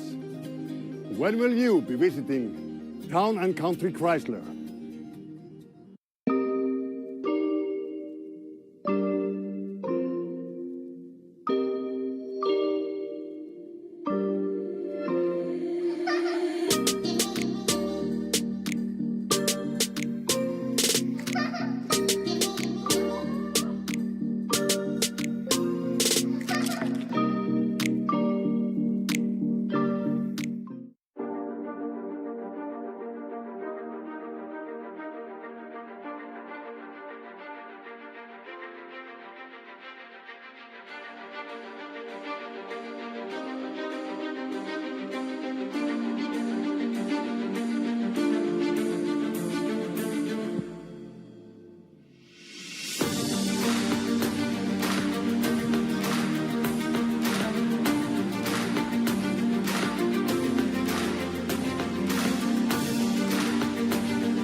Yeah, I'm ready. All right, Super Sam Dubé here with one of our world-class strength competitors, that being Hayley Church from South Wales. Hayley is the 2020 World's Strongest Disabled Woman winner, as well as the Arnold Classic Disabled Strongest Woman winner. So, Haley, could you tell us a little bit more about you and about what you're working on these days? I was born with a birth defect that affected my hips and my feet, basically, and I also wear a backpack because I'm tube fed. I do lots of different sports, do para triathlon, para power, and this is my favourite sport, really, but I also ride motorbikes. So I'm filming for a BBC documentary all about people's disabilities, how they manage to overcome them, what sort of things we do to sort of help every day. For me, Strongman massively helps my balance, it helps sort of my general life, my pain levels, and it's been a big part of my life now for 5 years. Well, we saw you competing here moments ago, and you just pretty well ran with 120 kilograms supported in the super yoke. Can you tell us what some of your favorite events are and what we can look forward to in the future besides your BBC documentary? So yoke is actually probably my favourite event. My best is 200 kilos, about 72 kilo body weight, so I'm really proud of that. Also a fan of Atlas stones. But yeah, in terms of future stuff, I'm hoping to get out a bit more on the bikes now and sort of try and balance the two sports as much as I can. But I love travelling with the guys. You know, Magnus looks after us so well, and Tony, and this sport is such a positive part of my life that I'm not ready to let that go yet. That's interesting. You do motorcycling and you do strongwoman. What attracted you originally to the sport of strength athletics? So originally I was told I was going to have further surgery on my hip, something I really didn't want to do with strengthening all the really fine muscles. I found a coach, Matt Diamond, who's been absolutely incredible, helped me throughout my sort of 5 years of career now. But having that has meant I've now avoided surgery for 5 years. It's bring my pain levels right down, and it's made a huge difference to my daily life, actually, which a lot of people don't sort of think is an aspect of it. But having that skill and having a bit more balance control and a bit more fine motor skills in terms of your core, it does make a huge difference to your daily life. You know, it's so interesting how you talk about your challenges. We spoke earlier and you had mentioned here, you said, well, I'm tube fed. And that was kind of an afterthought. And when we spoke, it turned out you were born with this diaphragmatic hernia where your stomach was actually on the other side of your diaphragm. And that's been extremely challenging for you. And you just kind of mentioned it in passing. Yeah, so it's been a massive part of my life, actually, because it affects my breathing, it affects how my lung works. So for strongman especially, learning how to control my breath, control my diaphragm as much as I can, has been phenomenal. It's meant that I spent less time in hospital, I've had less surgeries, I've had less damage to my lung over the years. But it can go wrong. I've had episodes where I've competed, unfortunately, had issues with my lung and then had to go into hospital for 2 months. So it's... What did they do there? I had to have lots of steroids just to keep my lung from staying in place and stop it collapsing. So oh my gosh. Put on lots of weight, and I'm trying now to get back to a healthy weight. There's a lot of people talk about weight, but when you're born with a bone defect, keeping your weight at a reasonable level so it's not adding to that pressure is massively vital. So. And you know, you'd think it's counterintuitive, you know, carrying 200 kilogram yoke, and you don't want to put so much pressure on it, but you're actually strengthening your musculoskeletal system, right? And to an extent your nervous system as well. Yeah, it's learning to control my nerves, and it helps a lot to do with fine motor skills in my legs. I don't have a lot of feedback from the ground, so I used to fall over a lot more than I do now. It sounds silly, but that weight also helps me balance slightly. So I can use that then as more of a pendulum. That's why I really like yoke, because it does play to my advantage in a way compared to some other events which don't work well with my disability. Actually, it doesn't sound silly at all, because we know that reinforcing some of these basic movement patterns with resistance, like in the farmer's work of the yoke with elderly people, helps to increase their balance and bone density. And we know that the greatest factor for quality of life for a senior citizen is actually their physical strength. So it doesn't sound silly to me or probably any of us. Do you have a message, Haley, to your friends, your fans, your family back home? And how about a message to future athletes with physical challenges? Firstly, I'd like to sort of say thank you to everyone who supported me the last 5 years. It's been a really tough journey, sort of health-wise, competition-wise. Just travelling alone with my disability is incredibly hard through airports. Having that support from my partner, from my family, my friends, has been phenomenal, especially the strongman community. In terms of future, though, I mean, I'd love to see more females in the sport. It's really underrepresented, and I think a lot of females think you've got to come in at this really huge level. But actually, you know, Magnus is really good at adapting it, so there's something for everyone at each comp, and it's a sort of a building point, and the more you do it, the more your confidence builds, the more you get the social side of it as well, and it's just an incredible community to be a part of. Wonderful. How about a message to future disabled strength athletes, male or female? Apart from, well, I kind of asked you that already, but do you have any sponsors? Yeah. So I'm sponsored by Old Time Strength and Cerberus. They've been really good at helping me with kit. I have combat dollies, so they're compression fit, which doesn't sound like a lot, but that helps with a lot of my lymph nodes. It helps a lot with my legs to stop them swelling up. So everything from sort of flying, I ride them on a motorbike. It's not just one of those things. I don't like representing brands that I don't believe in, so I tend to stick it small, but they've been phenomenal throughout my journey, to be honest. Gemma's supported me everywhere. Just a question, does that also help with like your proprioception, like knowing where your hips are in space? Yeah. So having that support sort of compression leggings makes a big difference on terms of where I feel, because they tend to sort of ping me back to alignment, and I do have a bit more feedback then, so I tend to fall less. So they've been really good. Wonderful, Haley. Thanks for putting up with my questions, first of all. But do you have anything else you would like to add in this interview? Just a thank you to everyone here, really, Tony, yourself, Magnus, obviously, all of the crew. It's been an amazing opportunity for us, and to even be at this level where we have you guys here for support and to film us, and everyone on the day, really. All we can say is thank you. I couldn't be more thankful, really. What do you think of Canada? Oh, it's my first time here, and I absolutely love it. Like, I'd quite happily move here tomorrow if I could. Well, I'll have some comments about that later, but no, I won't. But thank you so much, Haley. You're an inspiration, and wish you all the best and injury-free competition. Brilliant. Thank you. See you in a bit. You bet. Bye-bye. Bye-bye. Well, that was Haley Church from South Wales in the UK. A wonderful competitor, very inspirational, and you can hear the challenges that she's faced in her short life so far, but the best is yet to come for her. So we're going to be keeping up with her about that BBC documentary, and not just grams of carbohydrates and 0 grams of fat. It's sweetened exclusively with natural stevia extract, uses only natural flavors, and has no artificial colors or dyes. Diesel carries the official New Zealand dairy logo. Diesel is independently third-party tested for WADA-banned substances by informed choice. Diesel, everything a protein should be.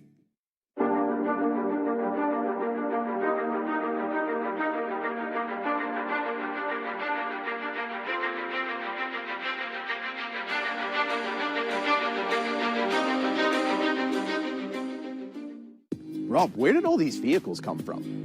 We rang the bell, but the factory answered. We need to call in some help. Rob, how did you get 4-time world's strongest man, Magnus Ver Magnusson? Town and Country has the strongest connections. I came all the way from Iceland to move some metal. Just a quick trip to Smith Falls, eh, Magnus? It's where the inventory is. When will you be visiting Town and Country Chrysler?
Diesel New Zealand Whey Protein Isolate is a 90% pure protein source with 0 grams of carbohydrates and 0 grams of fat. It's sweetened exclusively with natural stevia extract, uses only natural flavors, and has no artificial colors or dyes. Diesel carries the official New Zealand dairy logo. Diesel is independently third-party tested for WADA-banned substances by informed choice. Diesel, everything a protein should be.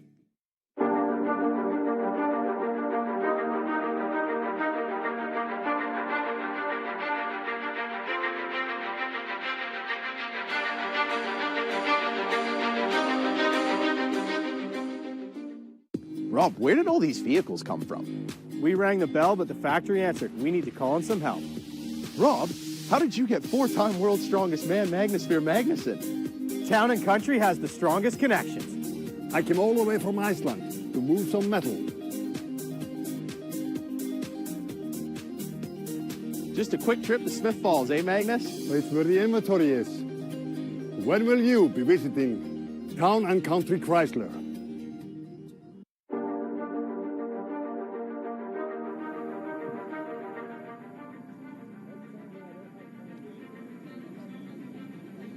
All right, and we are back at the 20th Annual World's Strongest Disabled Man and Women Contest. I'm Super Sam Dubé, your MC.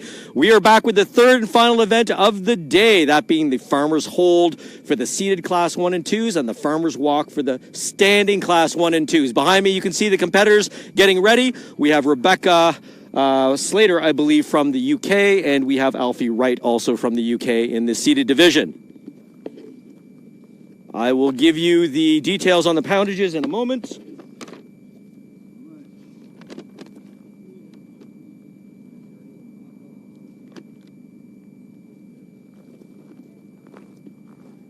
What's the, Maggie, what's the weight for the women's farmers?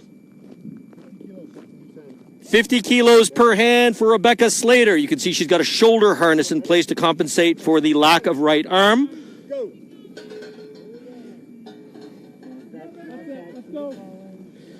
And Alfie Wright is well on her way with the Farmer's Hold in the women's seated division.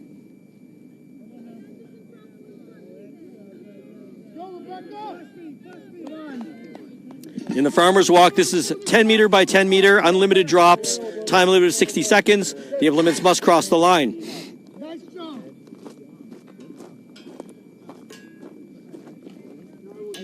24.94 seconds is the time to beat for Rebecca.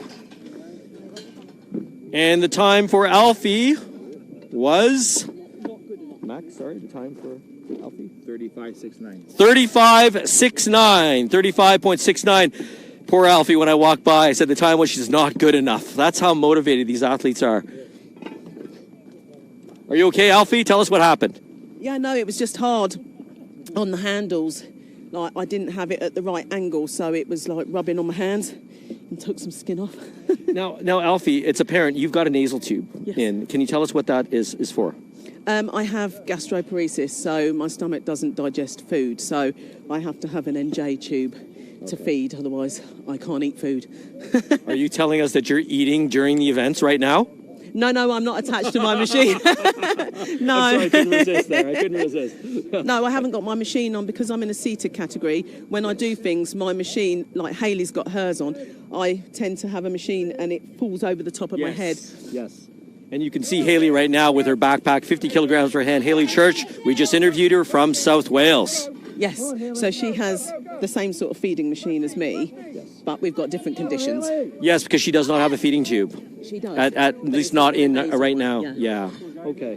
But shortly I'll be having one put in my stomach so I don't have to have the nasal tube because it gets in the way a bit when you're doing strongman. It tends to move around in your face when you're leaning down and stuff. Alfie, you're a true warrior. Oh, thank you. Thank you so much. Oh, you're welcome. Thank you. All right, that looked like a very rapid time for you, Hayley.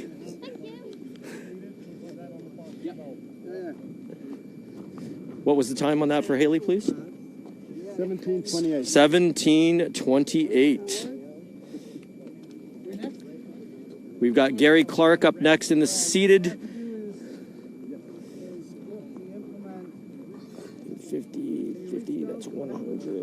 20. Do the same thing. Do you know what the weight is on that? Just like 285 or something? That's going to be 125 kilos. 125 kilo, 276 pounds. For Gary Clark on the seated farmer's hold. We're now loading up the farmer's implements for the men. Samantha, what's the weight going up to on the farmers there? Sorry about that. Wait a minute. Didn't mean to What's put you on the happening? spot, sorry. Why are you taking the yellow ones off? No, you should put the red ones on top. Is it suitcase, Magnus? Suitcase. Suitcase. Yeah? Yeah, you can choose to do it with a strap on one side, or just one in a hand. Is this 100 kilos per hand now? Yeah. Weight going up to 100 kilos per hand, 220 pounds.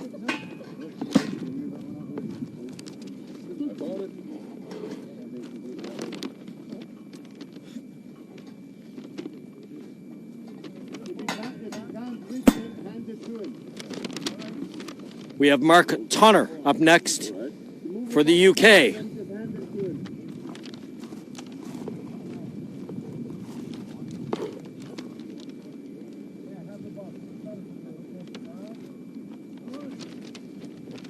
Men's standing class 2.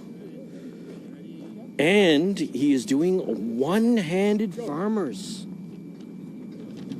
Ladies and gentlemen, the asymmetry in this event is extraordinary. You only have to try this yourself. Lifting with one arm, and the pull, the torque on one side of the body is tremendous. And he's successful. Congratulations, Mark. Thank you. Good job. Thank you, cheers. Any comment about doing that one-handed? It's a bit hard on the back, but and it rips the shoulder out, but you just got to get it done, haven't you? Well, that's well said, and I bet that's very true, too. And as I was telling our audience, thank you so much, Mark. Cheers, thank you. All right, do we have a time on that? 20:44. 20:44 for Mark Tonner of the UK. Do we have a time for Gary on the 125 kilo farmer's hold? What was the time, please? 38:72. Thank you, Max.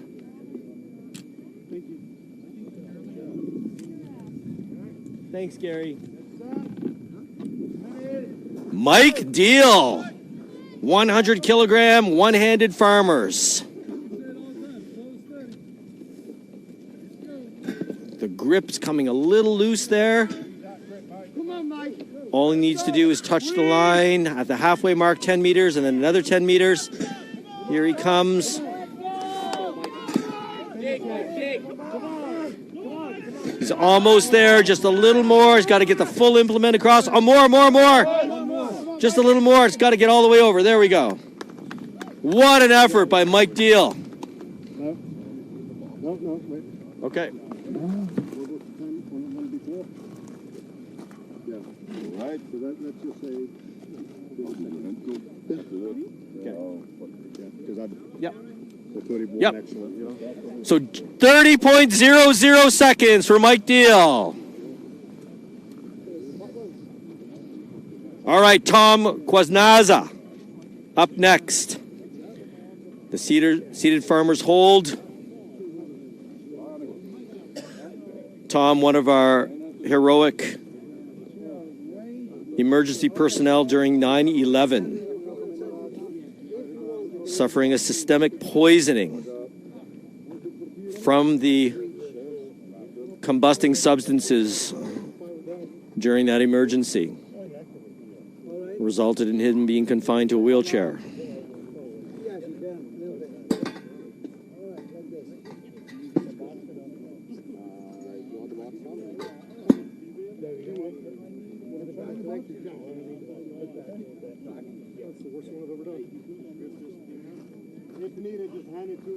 Yeah, I noticed your grip, Mike.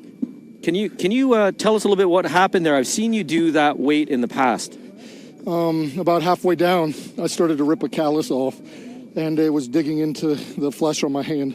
Yeah, we can't see that on camera here, but I'm going to describe to our readers. He has torn his hand open under the fourth finger of the ring finger.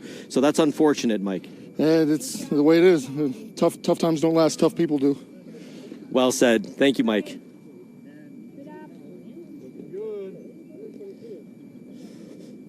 Tom looking very strong here on the farmer's hold. Go to your happy place. His back looks to be biomechanically very strong here. Nice position, not moving at all. There's no pain. There's nobody here, just you and me. 30 seconds. Being cheered on by his colleague in arms. An arm. Colleague in arm. Fair enough, fair enough. Mike Deal.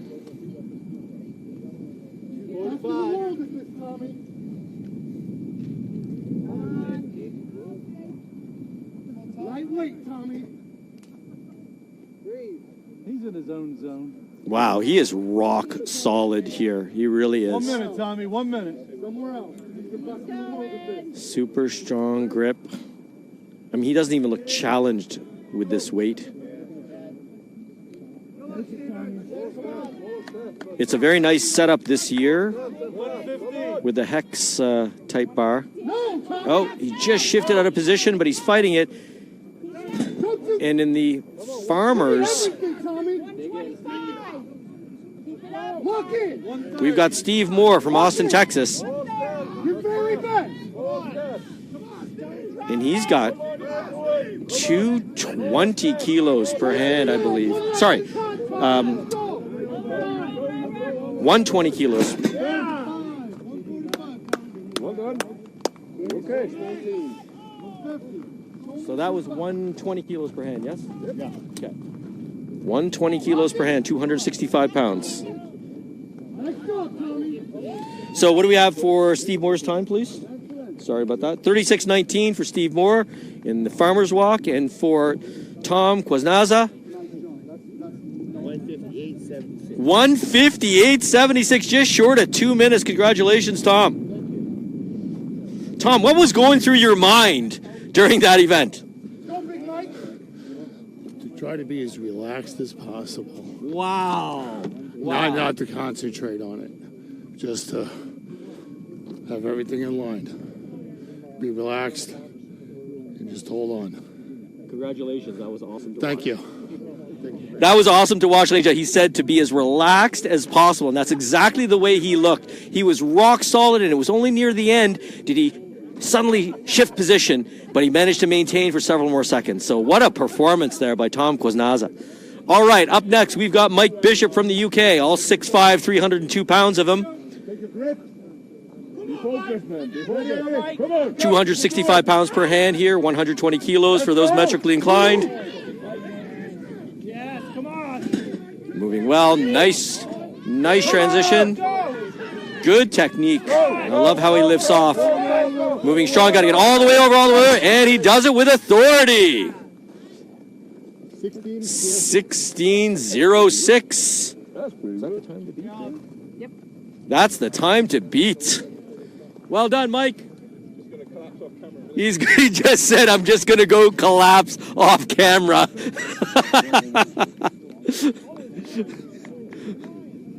Okay, that's not a laughing matter, but he meant it that way, all right?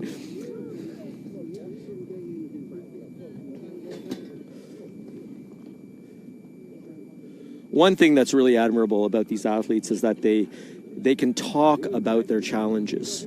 They can relate to people, what they've faced throughout their lives. And that makes them more human. It makes us all human, being able to listen, being able to understand, being able to experience.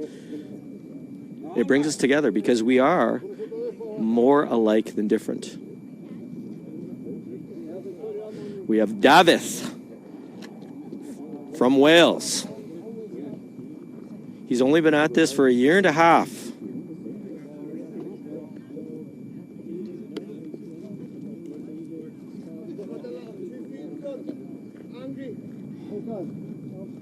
Take a breath. Ready? Go. Come on, let's go. Move. Go. 120 kilograms per hand. Lost the right grip first. Just got to get... That's it. 10 more meters to go. Strong lift off. Come on. He's got to maintain his balance here. Come on.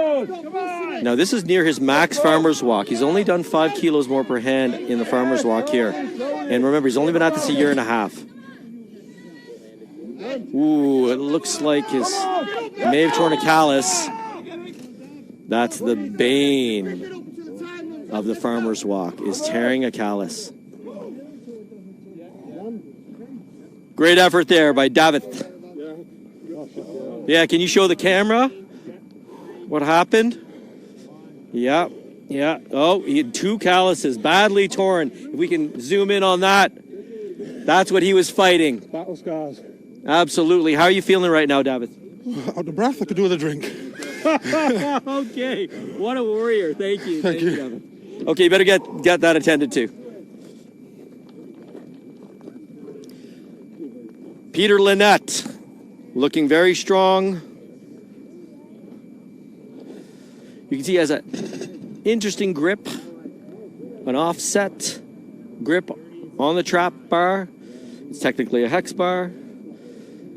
So what do we get for time here for distance? I guess we measured the distance. We're about to do that because he exceeded the 60-second time limit. For Peter, we're going to get his time. Kat, do you have the time for Peter Lynette? 30.05. 30.05 seconds. Okay.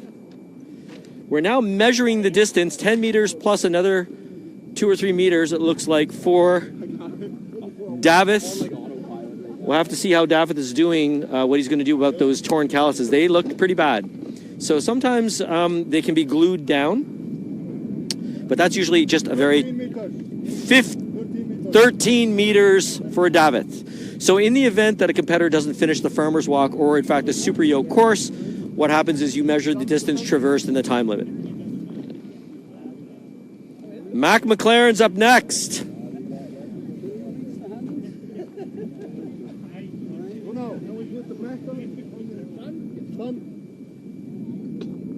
So the standing is done? We have a few remaining seated strength athletes. The standing division is complete.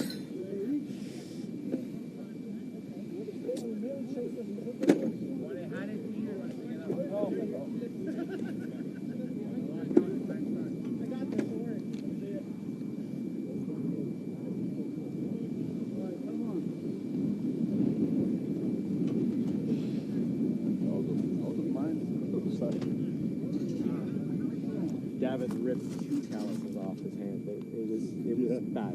A couple of them did that. Yeah. Mike had one too. Mac looking very strong. Come on, Mac, you got this, buddy.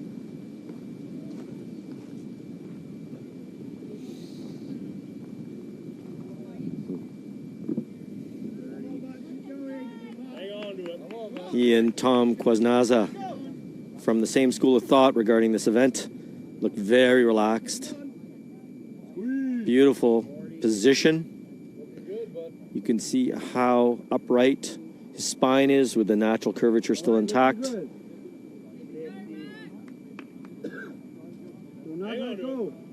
Excellent balance here. Remember, ladies and gentlemen, the battle is happening in his mind. He's being encouraged by the competitors.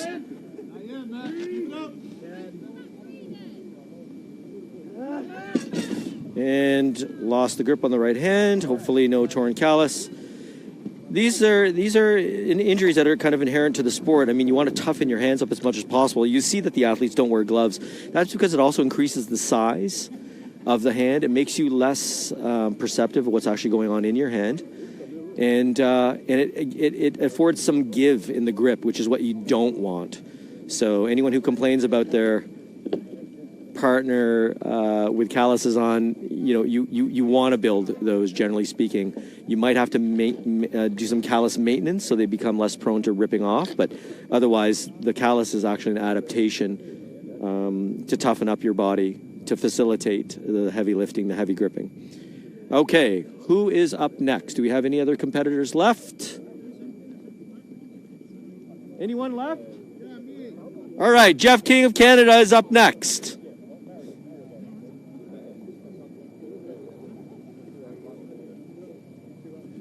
Are there any other competitors after Jeff?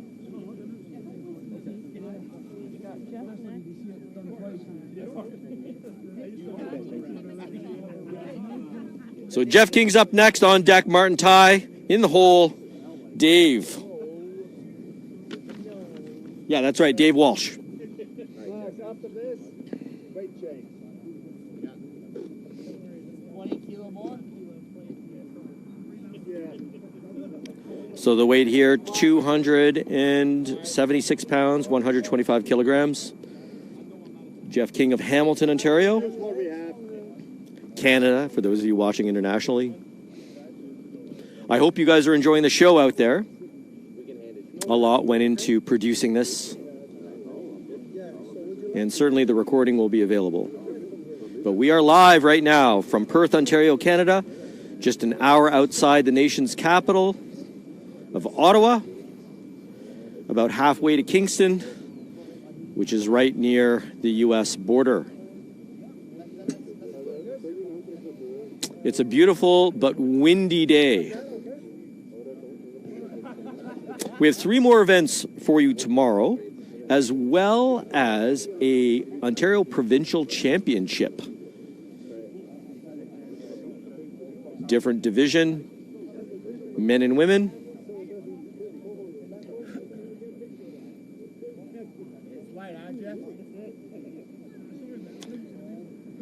Jeff installing his hands, his grip. Jeff challenges cerebral palsy. Hold on. Good. And I got to tell you, Jeff's left arm is quite formidable in arm wrestling circles.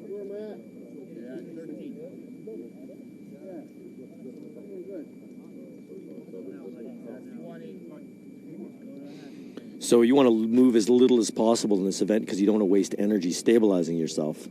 And that's why trying to be taut but relaxed. Staying tight and then not moving. And then focusing on being timeless.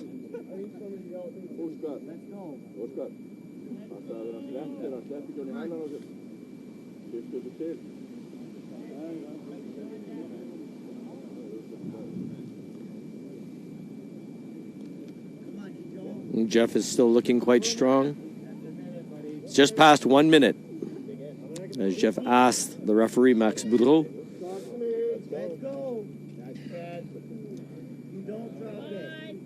The hex bar is looking very stable.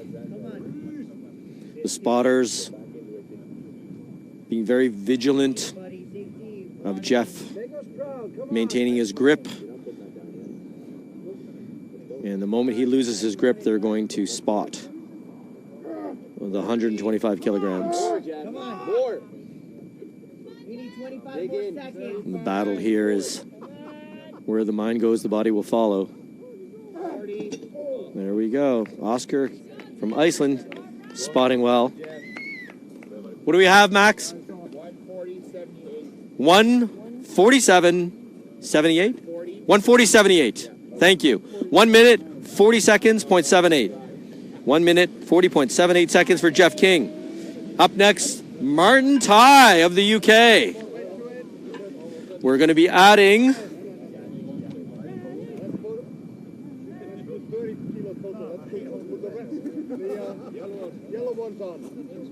so the weight is going up to 155 kilogram total weight. That's what, 342 pounds, I think? Let me calculate this. 310, another 31. I've been too easy on these guys all day. Magnus, what did you just say, Magnus? I've been too easy on them all day, you know. I better get add some weight to these things. They're way stronger than they think. So no mercy, right? No mercy. It sounds different with an Icelandic accent. All right, here we go. Martin Ty, 155 kilograms. That's 342 pounds, I believe. To hold for time.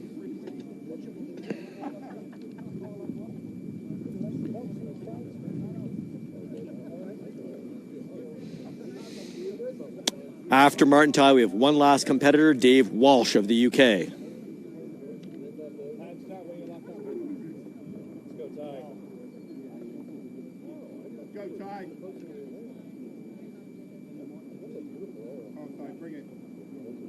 Lock it in, let's go.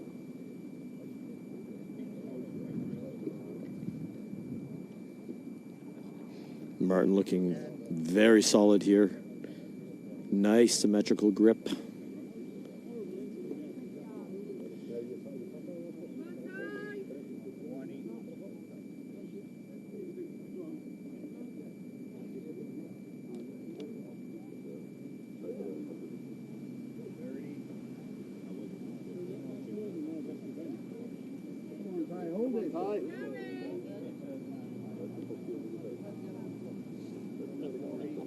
Do not let go.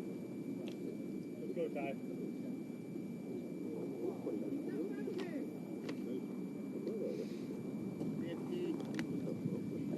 Whoa.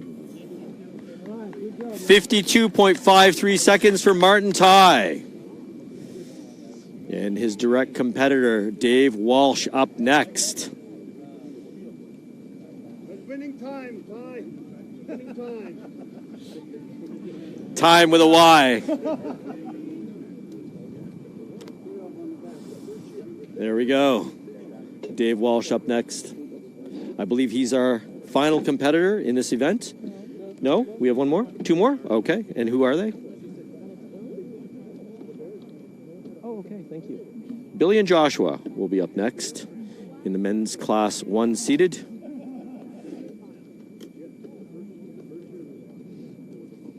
So far, so good, eh, Kat? No tornado. No tornado yet.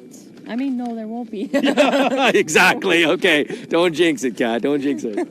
I won't jinx it. Okay. We're good. Thank you. That's the last time I ask you a question.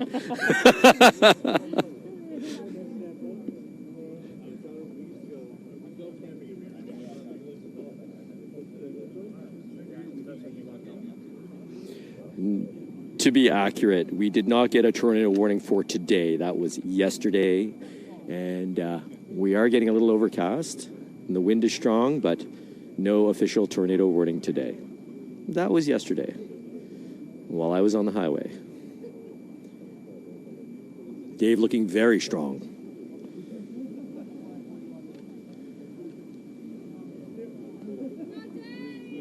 Once again, the weight here is 155 kilograms, just over 340 pounds. Hold for time. This is an event we've adapted from the farmer's walk in the standing class to the seated division, class 1 and 2 for men and women.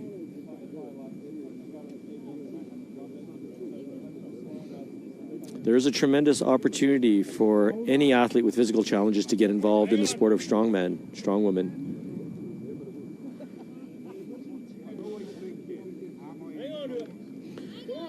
Martin Ty being encouraged, Dave Walsh being encouraged by his colleagues, by the staff here.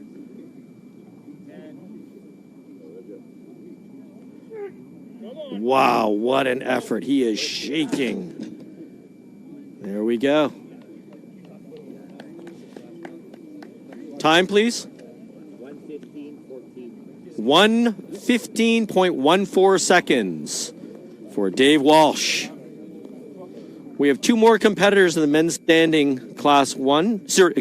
Men's seated class 1. That being Billy Petrinsik of the USA. And our last competitor would be after Billy is Josh. And Josh Smith will be our final competitor in this event.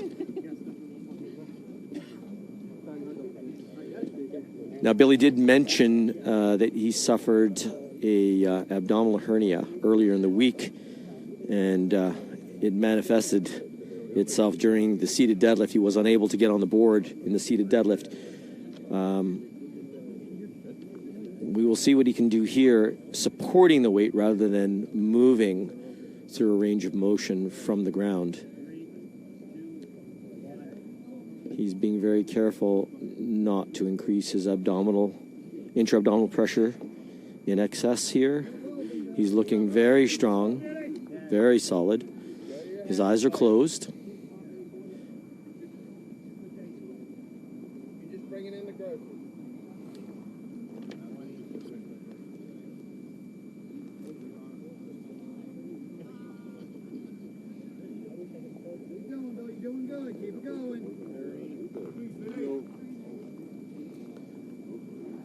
Looks excellent here. It's like time isn't even passing.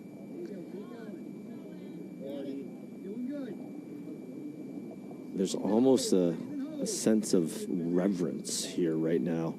You know, when the competitors are relaxed and concentrating, it's like we can will them to hold longer.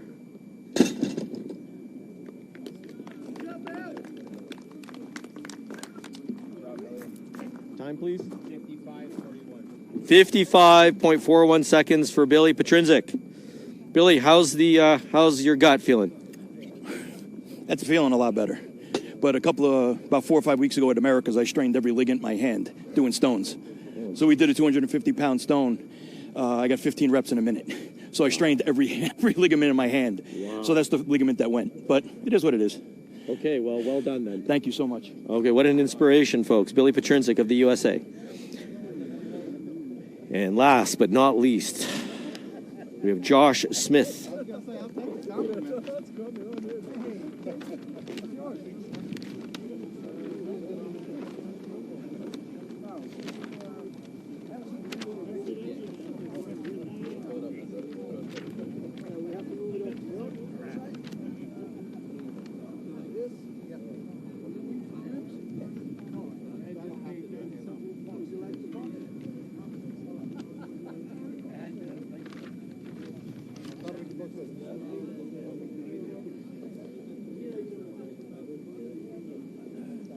Okay. Sounds good.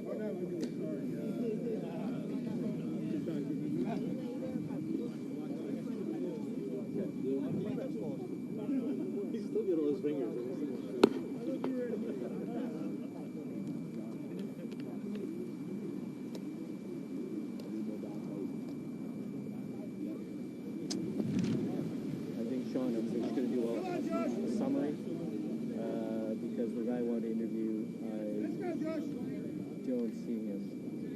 I can save him for tomorrow, so I'll just do a wrap.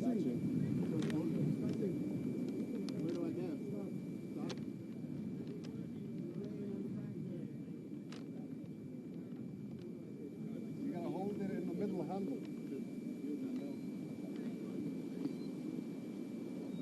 Alright, so it's not tilting like that. Okay. You're playing on the backhander.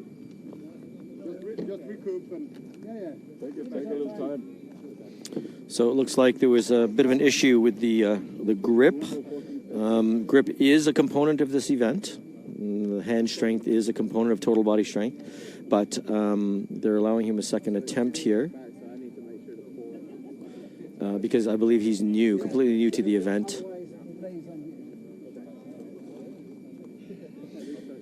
We want to thank our sponsors, first and foremost, Town and Country Chrysler in Smith Falls, for helping us produce this event. I'll be mentioning other sponsors along the way. TuffWraps, I apologize for saying Tough Maps earlier, but people are going to remember you better now. And we are streaming live. We are streaming on MagnusClassic.com. If you go to the site, MagnusClassic.com, MAGNUS Classic, ClassiC.com. Streaming live there. You can send that link to anyone you think would be interested. And TuffWraps.com on YouTube, TuffWraps.com. All right, they're giving Josh another attempt here. He's had a little time to recuperate. And he's going to grab in the center of the handles.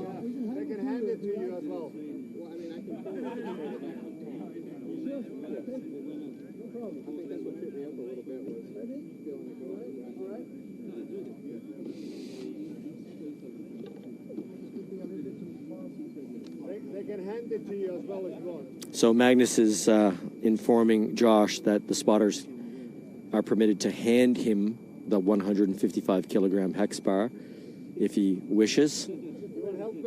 Some of the larger competitors find it difficult to get down low enough while in the seated position to lift the bar from the ground.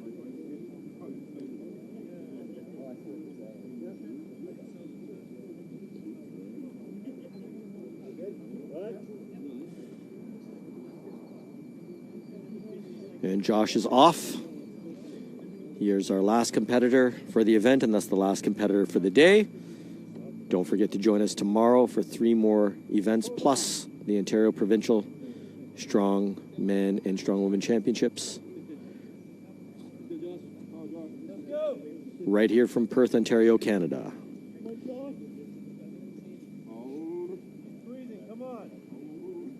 So the weight has shifted in his grip. The usually shifts in the direction of the weaker fingers, this usually being the 5th and 4th finger. And his grip was a little more centered this time. But the backside of the hex bar looks like it's dangerously close to touching the ground, which would nullify any future time. So it touched. So it ended the lift. What time do we have? Pardon me? It's good. 49.93 for Josh. Yes, it did. How do you feel about that, Josh? You had to reset there. You learn from your mistakes. Okay, fair enough. Is it that you have inexperience with the event? Is it that you have inexperience with the event? This setup specifically, usually I use a open face bar, Yes. so it's not an issue. Right. So there's nothing to hit in the back. I think it's important for the viewers to note that this is a different setup this year with a hex bar that the seat actually sits inside the hex bar as opposed to a U-bar that allows some clearance. Say again? That allows some clearance. The U-bar allows clearance, and it's a different setup, so that's why they allowed you a second attempt. Yes. Yeah, because it was hitting in the back and I couldn't see it. So. Okay. Well, valiant attempt anyway, Josh. Thanks, and we'll see you tomorrow, right? Right. Okay, thank you. All right. Well, ladies and gentlemen, boys and girls watching from all over the world, this is a wrap for today. We want to thank you for joining us. You saw 3 events. We're doing our best to make the sport of strength athletics as inclusive as possible. That's what we strive to do. Clearly, it's not perfect, but what is perfect is that we've got all these competitors here competing with us today. And so it's an honor and a pleasure to be your MC. My name is Super Sam Dubé, or Dr. Sam Dubé, here for RKP Productions. I want to thank the rest of our crew, most notably Sheldon, who's on camera right now and is a very modest man. We've got the crew in the truck, including Aislinn. We've got Kat, who was out there as a scorekeeper. And we've got Magnus Ver Magnusson, who is now conversing with the athletes. He is our head official. And Max Boudreau, of course, who is our assistant head official. And he is one of Canada's strongest men and one of the current strongest men in the world. I want to thank Tony Vanderberg as well, celebrating his birthday, who is the brainchild here in Canada for this and worked very, very closely with Magnus over the last several years, actually. And this event has also appeared at the Arnold Classic. I've announced it down there prior to the pandemic. And it looks like we're off to a really, really good start here in Perth, Ontario, Canada. I want to thank all the athletes for competing, and I want to thank you for tuning in. So please spread the word. Again, we're on MagnusClassic.com, and we're also streaming live on YouTube on TuffWraps.com, as I've detailed for you already. Tell your friends. Tell other athletes, other strength athletes. Get them involved. We want an audience. We want this spread far and wide. And so with that, I'll be interviewing more athletes. Actually, you know what? I'm going to call Maggie over. Maggie, come over here. Let's have a last word. Let's have a last word. So, ladies and gentlemen, 4-time world's strongest man and modern legend in the strength world, Magnus Ver Magnusson. Magnus, can you give us your impression of the first half of the contest today? Well, it's sometimes difficult to choose the weights for these athletes, especially when we're doing something new. We're doing reps, but adding weights every time to figure out the right weight for them. We got it pretty close to what we wanted. Some things we could have made it slightly heavier, but considering everything, it's been going really well. And that's thanks to you guys, and you put on a wonderful show, and the competitors consistently say how understanding you are, how you're making an opportunity for them, how inclusive you are, and how you've got a heart as big as your squat was, right? Yeah, pretty much. You know, this sport has, in many ways, been good to me over the years, even though I have my aches and pains. But that comes with it. But still, I love the sport and I love giving back. That is exactly what you're doing. Now, Maggie, can you deliver a message for our viewers out there with regards to what they're going to see tomorrow? Can you encourage them to show up? Well, first of all, I want to say, if these athletes can do it, we can still train. You got no excuse. Get to the gym and get in shape. That's right. No excuses, guys. No excuses anymore. And any other message, Magnus? No, tune in tomorrow. 3 more really exciting events to come. A log press, sacks to shoulder, and they get heavier and heavier. And it's just going to be, and a vehicle pull. That's right, yeah. So an exciting day to come. Is it your vehicle they're pulling? Well, yeah.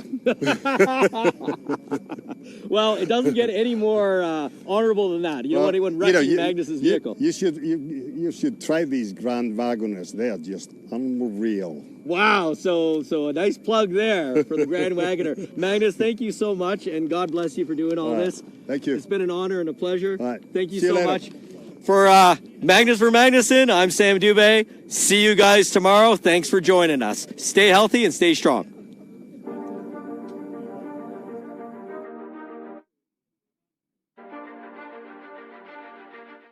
Diesel New Zealand Whey Protein Isolate is a 90% pure protein source with 0 grams of carbohydrates and 0 grams of fat. It's sweetened exclusively with natural stevia extract, uses only natural flavors, and has no artificial colors or dyes. Diesel carries the official New Zealand dairy logo. Diesel is independently third-party tested for WADA-banned substances by Informed Choice. Diesel, everything a protein should be.